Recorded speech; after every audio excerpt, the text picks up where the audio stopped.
ஓம் சாந்தி 16/9/2024 காலை முரளி. ஓம் சாந்தி. பாப்தாதா மதுபன். சிவத்தந்தையே பிரம்மா தந்தையோட உடல் அவதரிச்சு நமக்காக ஆசிரியராகி பாடம் எடுக்க வந்திருக்கிறாரு.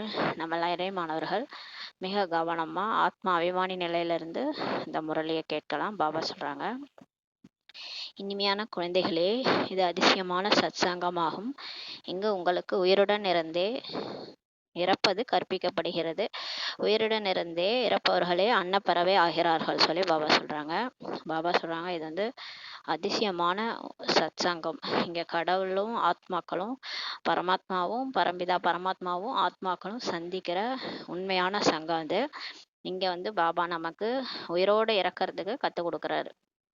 இறந்த பிறகுதான் வந்து நம்ம ஆத்மான்றதே தெரியுது. அந்த உடலை விட்டு வந்த பிறகு பல பிறவிகள் எடுத்து எடுத்து நம்ம இந்த உடலில் நடிச்சிட்டு இருக்கிறோம்.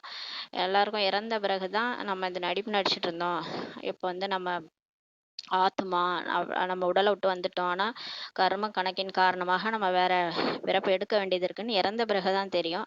ஆனால் பாபா வந்து இப்போ நம்ம உயிரோட இருக்கும் போதே, உடல்ல இருக்கும் போதே அந்த எல்லா உண்மைகளையும் சொல்லி நம்மளை உயிரோட இறக்கறதுக்கு சொல்லி கொடுக்குறாரு.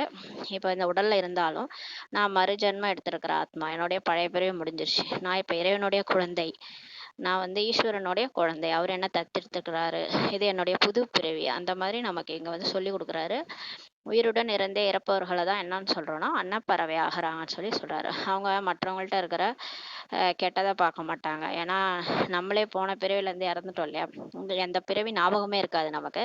அதனால நம்ம இப்போ புதுசாக ஈஸ்வரனுடைய குழந்தையா பிறந்திருக்கனால எல்லார்கிட்ட இருக்கிற நல்லதை மட்டும் தான் பார்ப்போம். நம்ம ஆத்மாவை மட்டும் பார்ப்போம். ஆத்மா அபிமானி நிலையிலேருந்து ஆத்மாவை பார்க்கும்போது நமக்கு எந்த கெட்டதுமே நம்ம பார்வையில் படாது. நல்லதை மட்டுமே எடுத்துக்கிறதுனால அன்னப்பறவை ஆயிடுறாங்கன்னு சொல்லி பாபா சொல்றாரு. கேள்வி: குழந்தைகளாகிய உங்களுக்கு இப்போது என்ன ஒரு கவலை உள்ளது?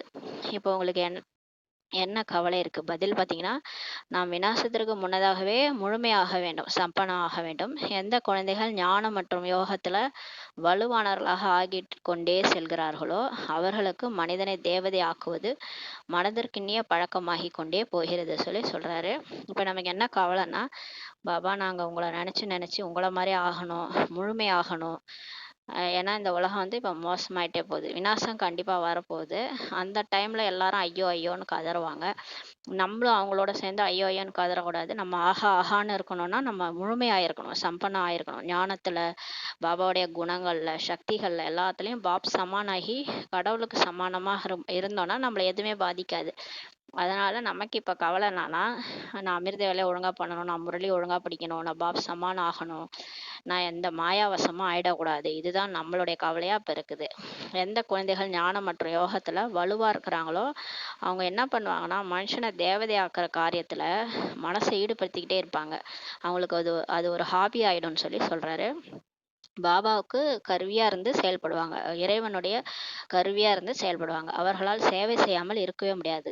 அந்த மாதிரி குழந்தைகளால சேவை பண்ணாம அவங்களுக்கு வந்து சேவை பண்ணலன்னா தூக்கமே வராது. சேவை பண்ணாம அவங்களால இருக்கவே முடியாது. ஜின் பூதம் மாதிரி ஓடிக்கிட்டே இருப்பாங்க. இந்த ஜின் பூதம் கதை தெரியும் இல்லையா? ஒரு ராஜா வந்து அவரோட வேலை செய்யறதுக்கு ஒரு பூதம் வந்து கொடுத்துருப்பாங்க. அந்த பூதம் என்ன பண்ணா, அவர் என்ன வேலை சொன்னாலும் செஞ்சிடும். அப்போ ஒரு செகண்ட்ல முடிச்சுட்டு வந்து நிற்கும். அந்த பூதம் சொல்லும், நீ எனக்கு ஏதாவது வேலை கொடுக்கணும், இல்லைன்னா நான் உன்னை சாப்பிட்ருவேன்னு சொல்லி சொல்லும். உடனே இவரும் ஏதோ வேலை கொடுப்பாரு, அதுவா எல்லாத்தையும் முடிச்சுட்டு வந்து நிற்கும். இவர் பயந்துருவார், எங்கடா இது நம்மளே சாப்பிட்ற போகுதுன்ட்டு. அப்புறம் தான் வந்து ஒரு ஏணியை பார்ப்பாரு. அந்த ஏணியில் ஏறி ஏறி இறங்குன்றவாரு. அப்போ அந்த பூதம் ஏறி ஏறி இறங்கிட்டே இருக்கும். அந்த வேலை அது முடியவே முடியாது இல்லை அந்த வேலை. அந்த மாதிரி அதுக்கு வேலை கொடுத்தோடனே அது அதோட இவர்கிட்ட வராது.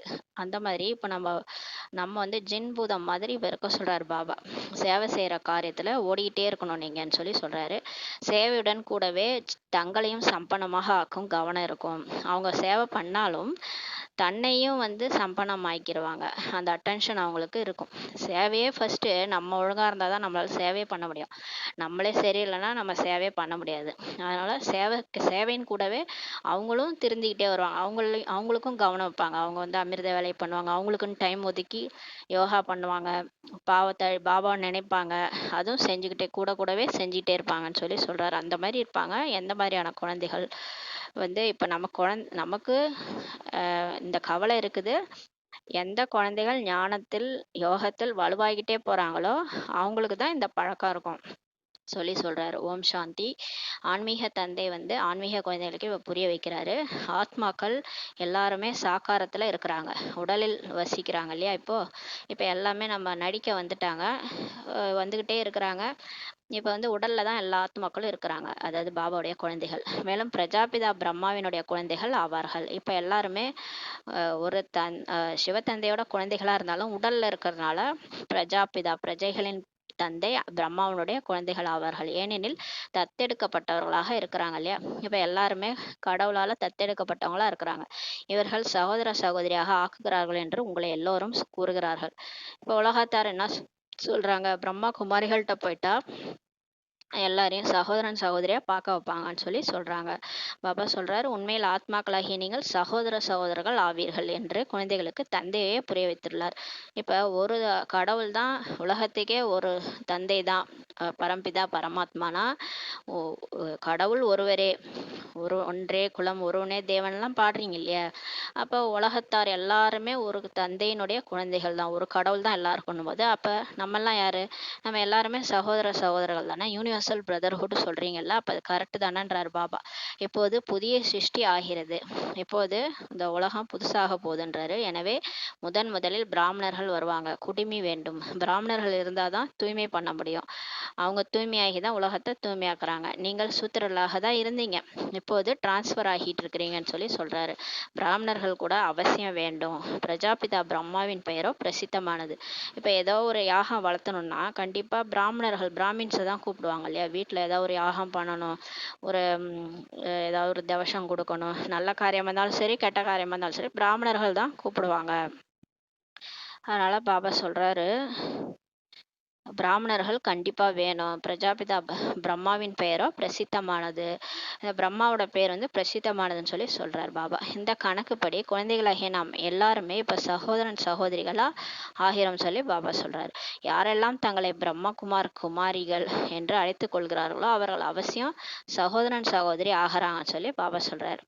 இப்ப நம்ம யாரெல்லாம் பிகேஸ்ன்னு சொல்லிக்கிறோமோ, பிரம்மா வாய் வழியா பிகேவா நம்ம சிவன் மூலமா தத்தெடுக்கப்பட்டிருக்கிறோம். அதனால நம்ம எல்லாரும் சகோதரன் சகோதரின்னு பாபா சொல்றாரு. எல்லோருமே பிரஜாபிதா பிரம்மாவின் குழந்தைகள் ஆவார்கள் பாபா சொல்றாரு. இப்ப நம்ம எல்லாருமே பிரஜாபிதா பிரம்மாவின் குழந்தைகள் சொல்றாரு. எனவே அவசியம் சகோதர சகோதரியாக இருக்க வேண்டும். நம்ம இங்க வந்துட்டா ஒரு தந்தையோட குழந்தைகள்ன்றனால எல்லாரும் பிரதர் சிஸ்டர் தான் அப்படின்னு சொல்றாரு. இதை அறியாதவர்களுக்கு புரிய வைக்க வேண்டும். இப்ப இங்க வந்துட்டு சிலர் புரியாம பழையபடி இருப்பாங்க, அவங்களுக்கு இதெல்லாம் புரிய வைங்கன்றாரு. அறியாதவர்களும் இருக்கிறாங்க, இன்னுமே தெரிஞ்சுக்காதவங்க இருக்கிறாங்கன்னு சொல்றாரு. ஆண் பெண்ணா பாக்குறது, குற்ற பார்வை பார்க்கறது, இப்படியும் சில பிகேஸ் இருப்பாங்க, அவங்களுக்கு புரிய வைங்கன்றாரு. பின்னர் குருட்டு நம்பிக்கை உடையவர்களும் உள்ளார்கள். யாருக்கு பூஜை செய்யறாங்களோ, இவர் இன்னார் என்று நம்பிக்கை கொள்கிறார்களோ, பின் அவர் பற்றி எதுவுமே தெரியாமல் இருக்கிறார்கள்.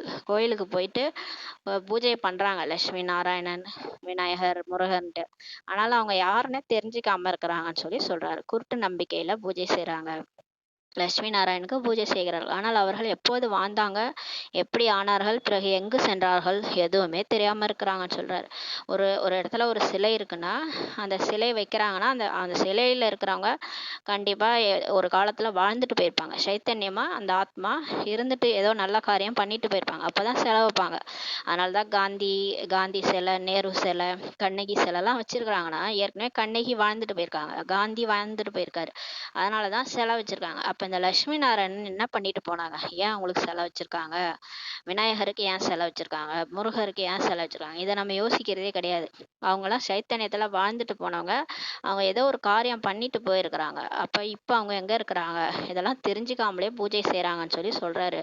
எந்த ஒரு மனிதனும் நேரு போன்றோரை அறிந்திருக்கிறார்கள் என்றால் அவர்களுடைய சரித்திரம் பூகோளம் பற்றி கூட எல்லாமே தெரிஞ்சிருப்பாங்க. இப்ப காந்தி தெரியும் நமக்கு, நேரு தெரியும்னா அவங்க ஹிஸ்டரி ஜியாகிரபி நம்ம எல்லாமே படிச்சிருப்போம் இல்லையா.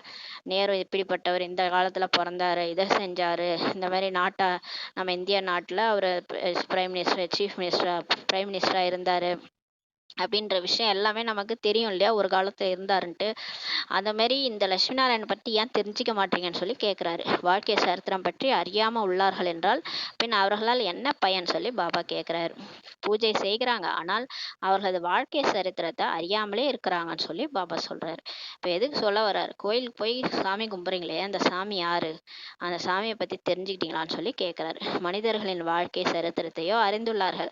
மனிதர்களுடைய வாழ்க்கை சரித்திரம்லாம் தெரிஞ்சிருக்கிறாங்க, ஆனால் யாரெல்லாம் முன்னோர்கள் வாழ்ந்து சென்றிருக்கிறார்களோ அவர்கள் ஒருவருடைய வாழ்க்கை சரித்திரம் பற்றி கூட தெரியாமல் இருக்கிறார்கள் சொல்லி சொல்றாரு. சிவனுக்கு எத்தனை ஏராளமான பூசாரிகள் இருக்கிறாங்க, பூஜை கூட செய்கிறாங்க இல்லையா, பிறகு அவரோ கல்லு மண்ணில் இருக்கிறாரு, அணு அணுவில் இருக்கிறாரு என்று வாயால் கூறிவிடுகிறார்கள். அப்புறம் எதுக்கு கோயிலுக்கு போறீங்க, அவங்க தான் கல்லில் இருக்கிறாங்க, மண்ணில் இருக்கிறாங்க. உங்கள் வீட்டிலேயே ஒரு செவுத்துல கூட சிவன் இருக்க போறாரு, நீங்கள் எதுக்கு கோயிலுக்கு போறீங்க, கோயிலில் சிலை வைக்கிறீங்க, லிங்கம் வைக்கிறீங்க, போய் பூஜை செய்கிறீங்க, ஆனாலும் அவர் கல்லில் இருக்கிறாரு, அணுல இருக்கிறாருன்ட்டு சொல்லிடுறாங்க, சர்வ வியாபின்னு சொல்லிடுறாங்க. இது என்ன வாழ்க்கை சரித்திரம் ஆகியதா, இதுவோ அறிவுபூர்வமான விஷயமா ஆகவில்லை சொல்லி பாபா சொல்றாரு. சிவனுக்கு ஒரு ஹிஸ்ட்ரி சொல்றேன்னு இப்படியா சொல்லுவீங்க, சிவனோட வாழ்க்கை சரித்திரம் என்னன்னு கேட்டா அவர் கல்லுல இருக்கிறாரு, முள்ளுல இருக்கிறாரு, அப்படி ஏதாவது சொல்லுவாங்களா? ஒரு காந்தியடிகளுக்கே சொல்றோன்னா அவர் இங்க பிறந்தாரு, இப்படி வாழ்ந்தாரு அப்படின்னு எவ்வளவு பெருமையா சொல்றீங்க, ஆனா கடவுளை இவ்வளவு மோசமா சொல்லிட்டீங்க, கல்லுல இருக்கிறாரு, பூனையில இருக்கிறாரு, நாயில இருக்கிறாருன்ட்டு. அவர் எவ்வளவு பெரிய ஆளு, இது அறிவுபூர்வமான விஷயமே ஆகலன்னு சொல்லி சொல்றாரு. தங்களை கூட பதித்தமானவர் என்று கூறுகிறார்கள், தன்னையும் தாழ்த்திக்கிறாங்க, இறைவனையும் தாழ்த்திடுறாங்கன்றாரு. பதித்த நிலை என்ற வார்த்தை எவ்வளவு பொருத்தமானது, இதுதான் ரொம்ப பொருத்தமா இருக்குது உங்களுக்குன்றாரு. தூய்மையற்றவர்கள்னு சொல்றதுக்கு கரெக்டா இருக்குது. ஏன்னா கடவுளையே நம்ம தூத்துறோம் இல்லையா, அவர் வந்து இங்க இருக்கிறாரு அங்க இருக்கிறாருன்ட்டு சொல்லி அவரையே இழிவுபடுத்துறோம். அப்ப நீங்க தூய்மையற்றவங்களா இருக்கிறீங்கன்றது ஊர்ஜிதமாகுதுன்றாரு. பதித்த நிலை என்றாலே விகாரி தான், நாங்கள் பிரம்ம குமார் குமாரி என்று ஏன் அழைக்கப்படுகிறோம் என்பதை நீங்க புரிய வைக்கலாம்னு சொல்லி சொல்றாரு. இப்ப ஏன் நம்ம பேரை நம்ம வந்து பிகேன்னு வச்சுக்கிறோம், பிரம்மகுமார் பிரம்மகுமாரின்னு வச்சுக்கிறோன்றதை நம்ம புரிய வைக்கலாம். ஏன்னா நம்ம பிரம்மாவின் குழந்தைகள் ஆவோம் மற்றும் தத்தெடுக்கப்பட்டவர்கள் ஆவோம், அதனாலதான் நம்மளை பிரம்மகுமாரி பிரம்மகுமார்னு கூப்பிட்டுக்கிறோம்னு சொல்லி நம்ம சொல்லணும். பிரம்மாவின் மூலமா சிவனே எங்களை தத்தெடுத்திருக்கிறாரு, அவருடைய குழந்தைகள் நாங்க. நாம் குஹ வம்சாவளி அல்ல, நம்ம வந்து வயிற்று வழியே பிறந்து வரவங்க கிடையாது, கர்ப்பத்துல பிறந்து வரவங்க கிடையாது, விகாரத்துல பிறக்கிறவங்க கிடையாது. நமக்கு இப்ப புது ஜென்மம் கிடைச்சிருக்கு, நம்ம வந்து பழைய பிறவில இறந்துட்டோம், இப்ப சிவனும் நம்மளை தத்தெடுத்திருக்கிறாரு, சிவன் பிரம்மா மூலமா நம்மளை தத்தெடுத்திருக்கிறாரு. நம்மளா பிரம்மகுமார் குமாரிகள் முக வம்சாவளி ஆவோம், பிரம்மாவினுடைய முக வம்சாவளி நம்ம. அதனால பிராமணர் பிராமணிகளோ சகோதர சகோதரிகள் ஆகிறார் அல்லவா, அதனால இப்ப நம்ம பிகே ஆயிட்டதுனால நம்ம எல்லாருமே உலகத்துல இருக்கிறவங்க எல்லாருமே நமக்கு சகோதரன் சகோதரிகள் ஆகிறார்கள் அல்லவா சொல்லி சொல்றாரு. எனவே அவர்களிடையே கிரிமினல் குற்றப்பார்வை இருக்க முடியாது, ஒருபோதும் பிகே ஆயிட்டு நமக்கும் மற்றவங்களுக்கும் குற்றப்பார்வையே இருக்க முடியாதுன்னு சொல்லி சொல்றாரு. மோசமான சிந்தனைகளில் முக்கியமானதே காமத்தினுடையதாகும் சொல்லி பாபா சொல்றார். நாங்கள் பிரஜாபிதா பிரம்மாவின் குழந்தைகள் சகோதர சகோதரி ஆகிறோம் என்று நீங்களும் கூறுகிறீர்கள், நம்மளும் நம்மளும் பெருமையா சொல்லிக்கிறோம், நான் பிகே, நாங்கள் எல்லாருமே சகோதர சகோதரிகள், நாம் அனைவருமே சிவபாபாவின் குழந்தைகள் சகோதர சகோதரர்கள் ஆவோம் என்று நீங்க புரிஞ்சிருக்கிறீங்கன்றாரு. இப்ப நம்ம சிவபாபாவுடைய குழந்தையா இருந்தா ஆத்மா, அவர் பரம்பிதா பரமாத்மா, நம்மளாம் ஆத்மான்ற வகையில ஆத்மானாலே ஆணுன்னு தான். அப்ப எல்லாருமே பிரதர் பிரதர்னு ஆயிடுது, சகோதரர் சகோதரர் ஆயிடுது. ஆண் பெண்ல வரும்போது தான் சகோதரன் சகோதரி ஆகுதுன்னு சொல்றாரு. இதுவும் உறுதியாக உள்ளது, உலகத்திற்கு எதுவுமே தெரியாது. ஆனா இந்த விஷயம் எல்லாம் நமக்கு மட்டும்தான் தெரியும், உலகத்தாருக்கு தெரியாது, வெறுமனே அவ்வாறே கூறிடுறாங்கன்னு சொல்றாரு. அனைத்து ஆத்மாக்களின் தந்தை அவர் ஒருவர் ஆவார் என்று இப்போ நீங்கள் புரிய வைக்கலாம் சொல்லி பாபா சொல்றாரு. இப்ப எல்லா ஆத்மாக்களுடைய கடவுள் தான் வந்து எல்லா ஆத்மாக்களுடைய அப்பான்றது அவர் தான். அதனால்தான் நம்ம ஒன்றே குலம் ஒருவனே தெய்வம் இதெல்லாம் பாட்டெல்லாம் பாடியிருக்கிறாங்க இல்லையா, கடவுள் ஒருவரேன்ட்டு. நீங்க இதெல்லாம் புரிய வைக்கலான்றாரு. அவரை எல்லோரும் அழைக்கிறார்கள், ஆனா உலகத்தார் எல்லாருமே கடவுளை தான் கூப்பிடுறாங்க, நீங்கள் படமும் இப்ப காண்பித்துள்ளீர்கள் சொல்லி பாபா சொல்றாரு. பெரிய பெரிய தர்மத்தினர் கூட இந்த நிராகார தந்தையை ஏற்றுக்கொள்கிறார்கள் சொல்லி பாபா சொல்றாரு. பெரிய பெரிய தர்மத்தினர்லாம் கூட கடவுளை ஏத்துக்கிறாங்க இல்லையா? யார் யாரெல்லாம் இப்ப கிறிஸ்துவ தர்மம், இஸ்லாம தர்மம் எல்லாருமே நிராகார தந்தையை ஏத்துக்குவாங்க. இப்ப நீங்க போயிட்டு பரம்பிதா பரமாத்மா அவர் ஒருத்தர் தான், அவரு தான் எல்லார் பேருன்னு சொல்றோம். ஆத்மாக்களுடைய தந்தை அவர்தான். அல்லாஹ், ஜஹோவா, நீங்க யார் யாரெல்லாம் என்ன காட் இஸ் லைட்ன்னு கிறிஸ்துவர் சொல்றாங்க. எந்தெந்த தர்மத்துல நீங்க எந்தெந்த பேர் வச்சு கும்பிட்டாலும் அவர் ஒருத்தர் தான் சொன்னீங்கன்னா எல்லா தர்மத்திலும் ஏத்துக்குவாங்கன்னு சொல்லி சொல்றாரு. அவர் நிராகார ஆத்மாக்களின் தந்தை ஆவார். உண்மையிலே அவரு புள்ளியா இருக்கிற ஆத்மாக்கள், இன்கார்பரியர் காட்ஃபாதர்ன்ட்டு இங்கிலீஷ்ல சொல்லுவாங்க. அப்ப இன்கார்பரியல் ஆத்மாவும் இன்கார்பரியலா தான் இருக்குது. சோலும் அப்படிதான் இருக்குது, ஆத்மாவும் அப்படிதான் இருக்குது, பரமாத்மாவும் அப்படிதான் இருக்கிறாரு. அப்ப அவரு அப்பா தான், கண்டிப்பா நம்மளுடைய அப்பா. கடவுள் வந்து யாரும் கிடையாது, நம்மளுடைய அப்பான்றது ஊர்ஜிதமாகுது. மேலும் பின் சாகாரத்தில் அனைவரின் தந்தை பிரஜாபிதா பிரம்மா ஆவார் சொல்லி பாபா சொல்றாரு. அதுக்கப்புறம் பின்னாடி நம்ம நம்ம வந்து நிராகாரா இருக்கும்போது சிவனுடைய குழந்தைகள், நம்ம சாகாரத்துல உடல் எடுத்து நடிக்க வரும்போது நம்ம வந்து பிரம்மாவினுடைய குழந்தைகள் ஆயிரோம்னு சொல்லி சொல்றாரு. அவர் மூலமாக பின் விருத்தி அடைந்து கொண்டே போகிறார்கள். இப்போ ஒருத்தராங்க வராங்க இல்லையா, இப்ப பிகே ஆகுறாங்க, எல்லாருக்குமே ஞானம் புரியுது, தன்னை ஆத்மான்னு உணர்ந்து சிவன் தான் அப்பான்ட்டு உணர்றவங்கலாம் யார்கிட்ட வராங்க? பிரம்மாட்ட தான் வராங்க. ஏன்னா பிரம்மா மூலமா தானே சிவனே கிடைக்கிறாரு நமக்கு. நந்தியை பார்த்தாதான் சிவன் இல்லையா? கோயில்லே நம்ம நந்தியை பார்த்துட்டு தான் சிவனுக்கிட்ட போகணும்னு சொல்லி சொல்லுவாங்க. நந்திகேஸ்வரருக்கு அவ்வளோ இது இருக்கு, அவருக்கு தனியா பூஜையெல்லாம் கூட செய்கிறாங்க பிரதோஷ காலத்துல. அப்ப பாத்தீங்கன்னா நம்ம வந்து இப்ப பிரம்மா மூலமா தான் நமக்கு சிவனே கிடைச்சிருக்காரு. அதன் மூலமா தான் விருத்தி அடைஞ்சுக்கிட்டே போறாங்கன்னு சொல்லி சொல்றாரு. மரம் வளர்ந்து கொண்டே போகிறது. இந்த மனித சிருஷ்டி மரம்ன்றது இதோட விதை தான் கடவுள் இருக்கிறாரு. இதோடைய மரம் வந்து இப்ப வளர்ந்துட்டே போகுது. பல்வேறு தர்மங்களில் வந்து கொண்டே செல்கிறார்கள் சொல்லி சொல்றாரு. இப்ப வந்து நம்ம மட்டும் கிடையாது, ஆதி சனாதன தேவி தேவதா தர்மத்தை ஸ்தாபனை செய்யறாரு. இருந்தாலும் பல்வேறு தர்மங்களும் இங்கதான் வந்து ஞானம் எடுத்துக்கிட்டே போறாங்கன்றாரு. ஆத்மாவோ இந்த சரீரத்துல இருந்து தனிப்பட்டதாகும் சொல்லி பாபா சொல்றாரு. பாருங்க, இந்த உயிர் இருக்கு இல்லையா, இது உடல்ல இருந்து விடுபட்டு இருக்குதுன்னு சொல்லி சொல்றாரு. அதுதான் ஆத்மா. ஆத்மா சரீரம் கிடையாது. சரீரம் வேற, ஆத்மா வேற, ரெண்டும் தனிப்பட்டதுன்னு சொல்லி சொல்றாரு. சரீரத்தை பார்த்து இவர் அமெரிக்கர், இவர் இன்னார்ன்றலாம் சொல்றாங்க இல்லையா. இப்போ நான் அமெரிக்கன், நான் இந்தியன்லாம் எப்படி சொல்கிறோம்? சரீரத்தை வச்சு தானே சொல்கிறோம். ஆனால் ஆத்மாவிற்கோ நான் அமெரிக்கன் சொல்லுது ஆத்மா. உடலை விட்டு வெளியில் வந்தால் எந்த ஒரு பேயோ நான் அமெரிக்கன் சொல்லாது இல்லையா? அவ்வளோதான். அது என்னன்னே தெரியாது அதுக்கு. என்னடா நம்ம உடலை விட்டு வெளில வந்து நிற்கிறோம், நம்ம எந்த ஊருன்னே தெரியலையே, அடுத்து எங்கே போய் பிறக்க போகிறோன்னே தெரியலையேன்ட்டு உடலை விட்டு வெளில வந்து நிற்கும். ஆவி வந்து அப்படிதான் நிற்கும். ஆத்மாவுக்கு எந்த ஒரு அமெரிக்கனோ இந்தியனோ எதுவுமே ஆத்மாவுக்கு கிடையாது. ஆத்மா அவர் சொல்றதில்லன்னு சொல்லி சொல்றாரு. ஆத்மாக்கள் எல்லோருமே சாந்தி தாமத்தில் இருக்கிறார்கள். ஆத்மான்றது நிராகாரா இருக்குது. அது எங்க இருக்குன்னா அதோட வசிக்கும் இடமே சாந்தி தாமம் சொல்லி சொல்றாரு பாபா. அங்கிருந்து பாகத்தை நடிக்க வருகிறார்கள். நம்மளுடைய உண்மையான வீடு பரந்தாமம். அங்கிருந்து தான் இங்க நடிக்கவே வரோம். அதனாலதான் பரலோகத்தில் இருக்கிற பரமபிதாவேன்ட்டு இயேசு கூட சொல்லியிருக்கிறாரு. அப்ப பரலோகத்துல பரம்பிதா இருக்கிறாருன்னா அவருடைய குழந்தைகள் நம்மளும் அங்கிருந்து தான் வரோம், அங்கிருந்து தான் நடிக்க வருகிறார்கள் சொல்லி சொல்றாரு. நீங்கள் எந்த ஒரு தர்மத்தினருக்கும் சொல்லுங்க, மறுபிறவியை எல்லோரும் தான் எடுக்கிறாங்க. சில தர்மத்துல இஸ்லாம் தர்மத்துல தான் மறுபிறவியை ஏத்துக்க மாட்டாங்க. ஏதோ இது ஒண்ணுதான் உங்களுக்கு பிறவியாம். கடைசியா வந்து அல்லாஹ் வந்து இதுல இருந்து எழுப்பி கூட்டு போவாராம். நம்ம அந்த கல்லறையில இருந்து எழுப்பி கூட்டு போவார் அல்லாஹ் அப்படின்னு சொல்லி சொல்லியிருக்கிறாங்க. அந்த மாதிரி அவங்க தர்மத்துல சொல்லிக்கிறாங்க. மறுபிறவியை அவங்க நம்புறது இல்ல. அது மாதிரி பாபா சொல்றாரு, நீங்க எல்லா தர்மத்துக்கும் புரிய வைங்க, மறுபிறவியை எல்லாரும் தான் எடுக்கிறாங்க, மேலும் மேலிருந்து புது ஆத்மாக்கள் வந்து கொண்டே இருக்கிறாங்கன்னு சொல்லி சொல்றாரு. இன்னுமே இப்ப மேல இருந்து மறுபிறவி எடுக்கிறவங்களும் திரும்ப திரும்ப இங்கே தான் பிறக்குறாங்க. மேல இருந்தும் புதுசு புதுசு ஆத்மாக்கள் வந்துகிட்டே இருக்கிறாங்க. அதனாலதான் பாப்புலேஷன் ஏறிக்கிட்டே இருக்கு. இப்ப நீங்க ஒரு 10 வருஷம் முன்னாடி பாத்தீங்கன்னா இவ்வளவு பாப்புலேஷன் இருந்திருக்காது.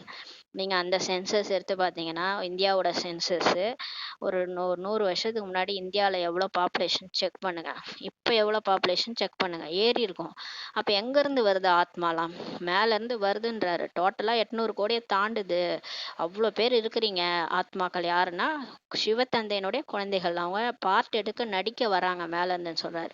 எனவே தந்தை இப்போ புரிய வைக்கிறார், நீங்களும் மனிதர்கள் ஆவீர்கள். மனிதர்களுக்கு தான் இந்த சிருஷ்டி சக்கரம் எப்படி சுத்துகிறது, தன் படைப்பு கர்த்தா யாரு, இந்த சிருஷ்டி சக்கரம் சுற்றுவதற்கு எவ்வளோ நேரம் பிடிக்கிறது என்ற இந்த படைப்பின் முதல் இடை கடை பற்றி தெரிந்திருக்க வேண்டும் சொல்லி சொல்றாரு. பாருங்க, அந்த மிருகத்துக்கெல்லாம் தெரியாது, அது 5 அறிவு தான். நம்ம மனுஷங்களுக்கு தான் இந்த சிருஷ்டி சக்கரம் எப்படி சுத்துது, இது படைப்பு கர்த்தா யாரு, இந்த சிருஷ்டி சக்கரம் 4 யுகங்களை கொண்டது, சத்தியுகம், திரேதாயுகம், துவாபரயுகம், கலியுகம். இதுல மனிதர்களை தேவதையா இருந்து மனிதர்களா மாறுறாங்க.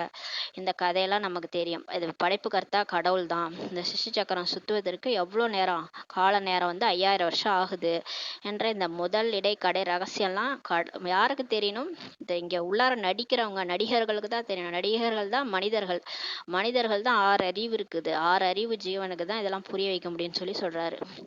அப்ப இதை நீங்கள் தான் அறிந்துள்ளீர்கள், ஆனா தேவதைகள் கூட இதை அறிவதில்லை சொல்லி சொல்றாரு. சத்தியோகத்துல நடிச்ச தேவதைகள் கூட இந்த மாதிரி 5000 வருஷம் சக்கரத்துல நம்ம நடிச்சிட்டு இருக்கிறோம், நம்ம இப்ப சத்தியோகத்துல இருக்கிறோம், நம்மளே தான் திரும்ப மனுஷனாயிடுவோன்றது அவங்களுக்கே தெரியாதுன்னு சொல்லி சொல்றாரு. மனிதர்கள் தான் இதை அறிந்து பிறகு தேவதையா ஆகிறாங்கன்னு சொல்லி சொல்றாரு. யார் மனுஷனாயிட்டாங்களோ அவங்க தான் இந்த ஞானத்தை சிவன் கிட்ட எடுத்து திரும்ப தேவதை ஆகிறாங்க. அதனால்தான் மனிதன் என்பவன் தேவன் ஆகலான்ற பாட்டெல்லாம் கூட இருக்கு.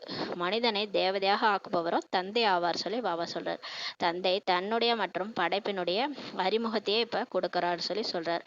நாம் விதை ரூப தந்தையின் விதை ரூப குழந்தைகள் ஆவோம் என்பதை இப்ப நீங்க தெரிஞ்சிருக்கிறீங்கன்னு சொல்லி சொல்றாரு.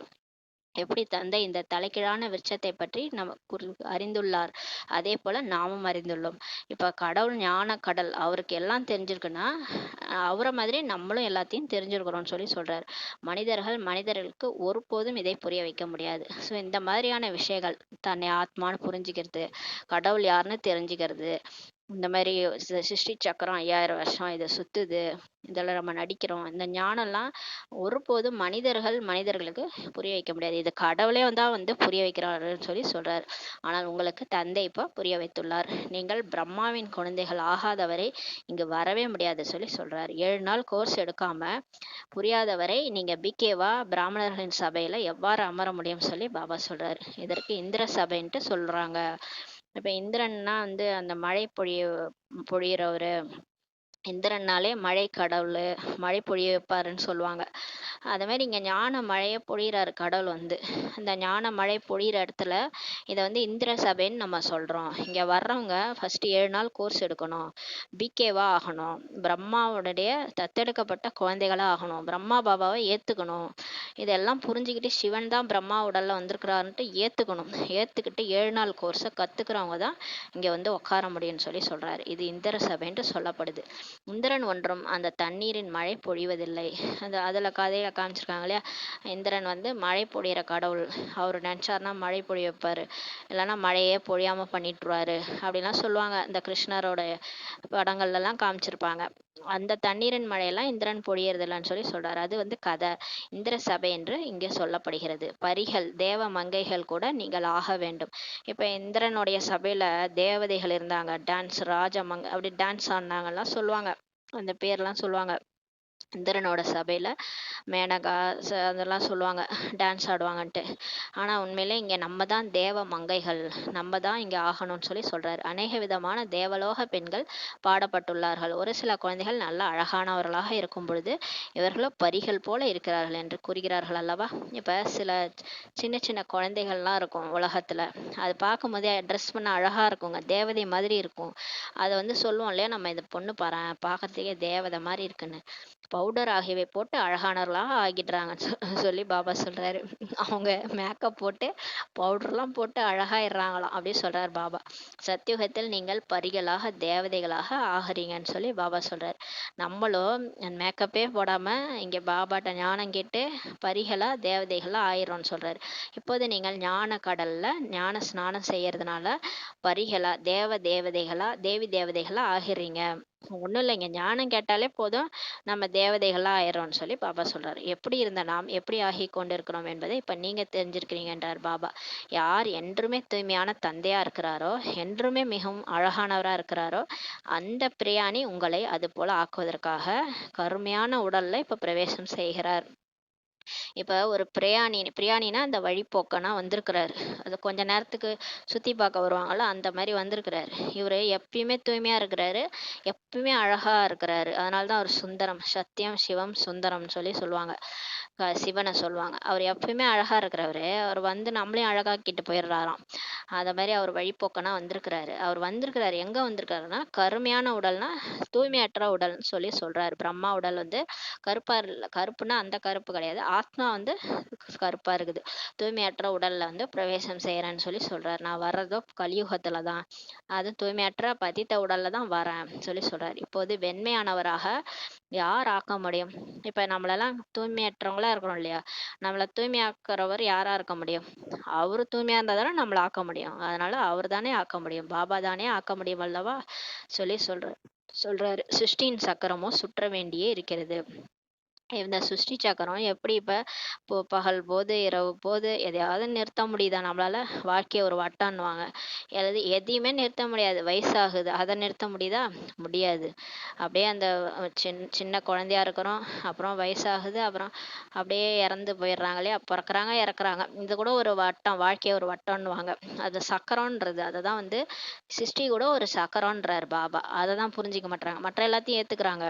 நாலு, பகல், பொழுது, இரவு வருது, இதெல்லாம் ஏத்துக்கிறாங்கல்ல.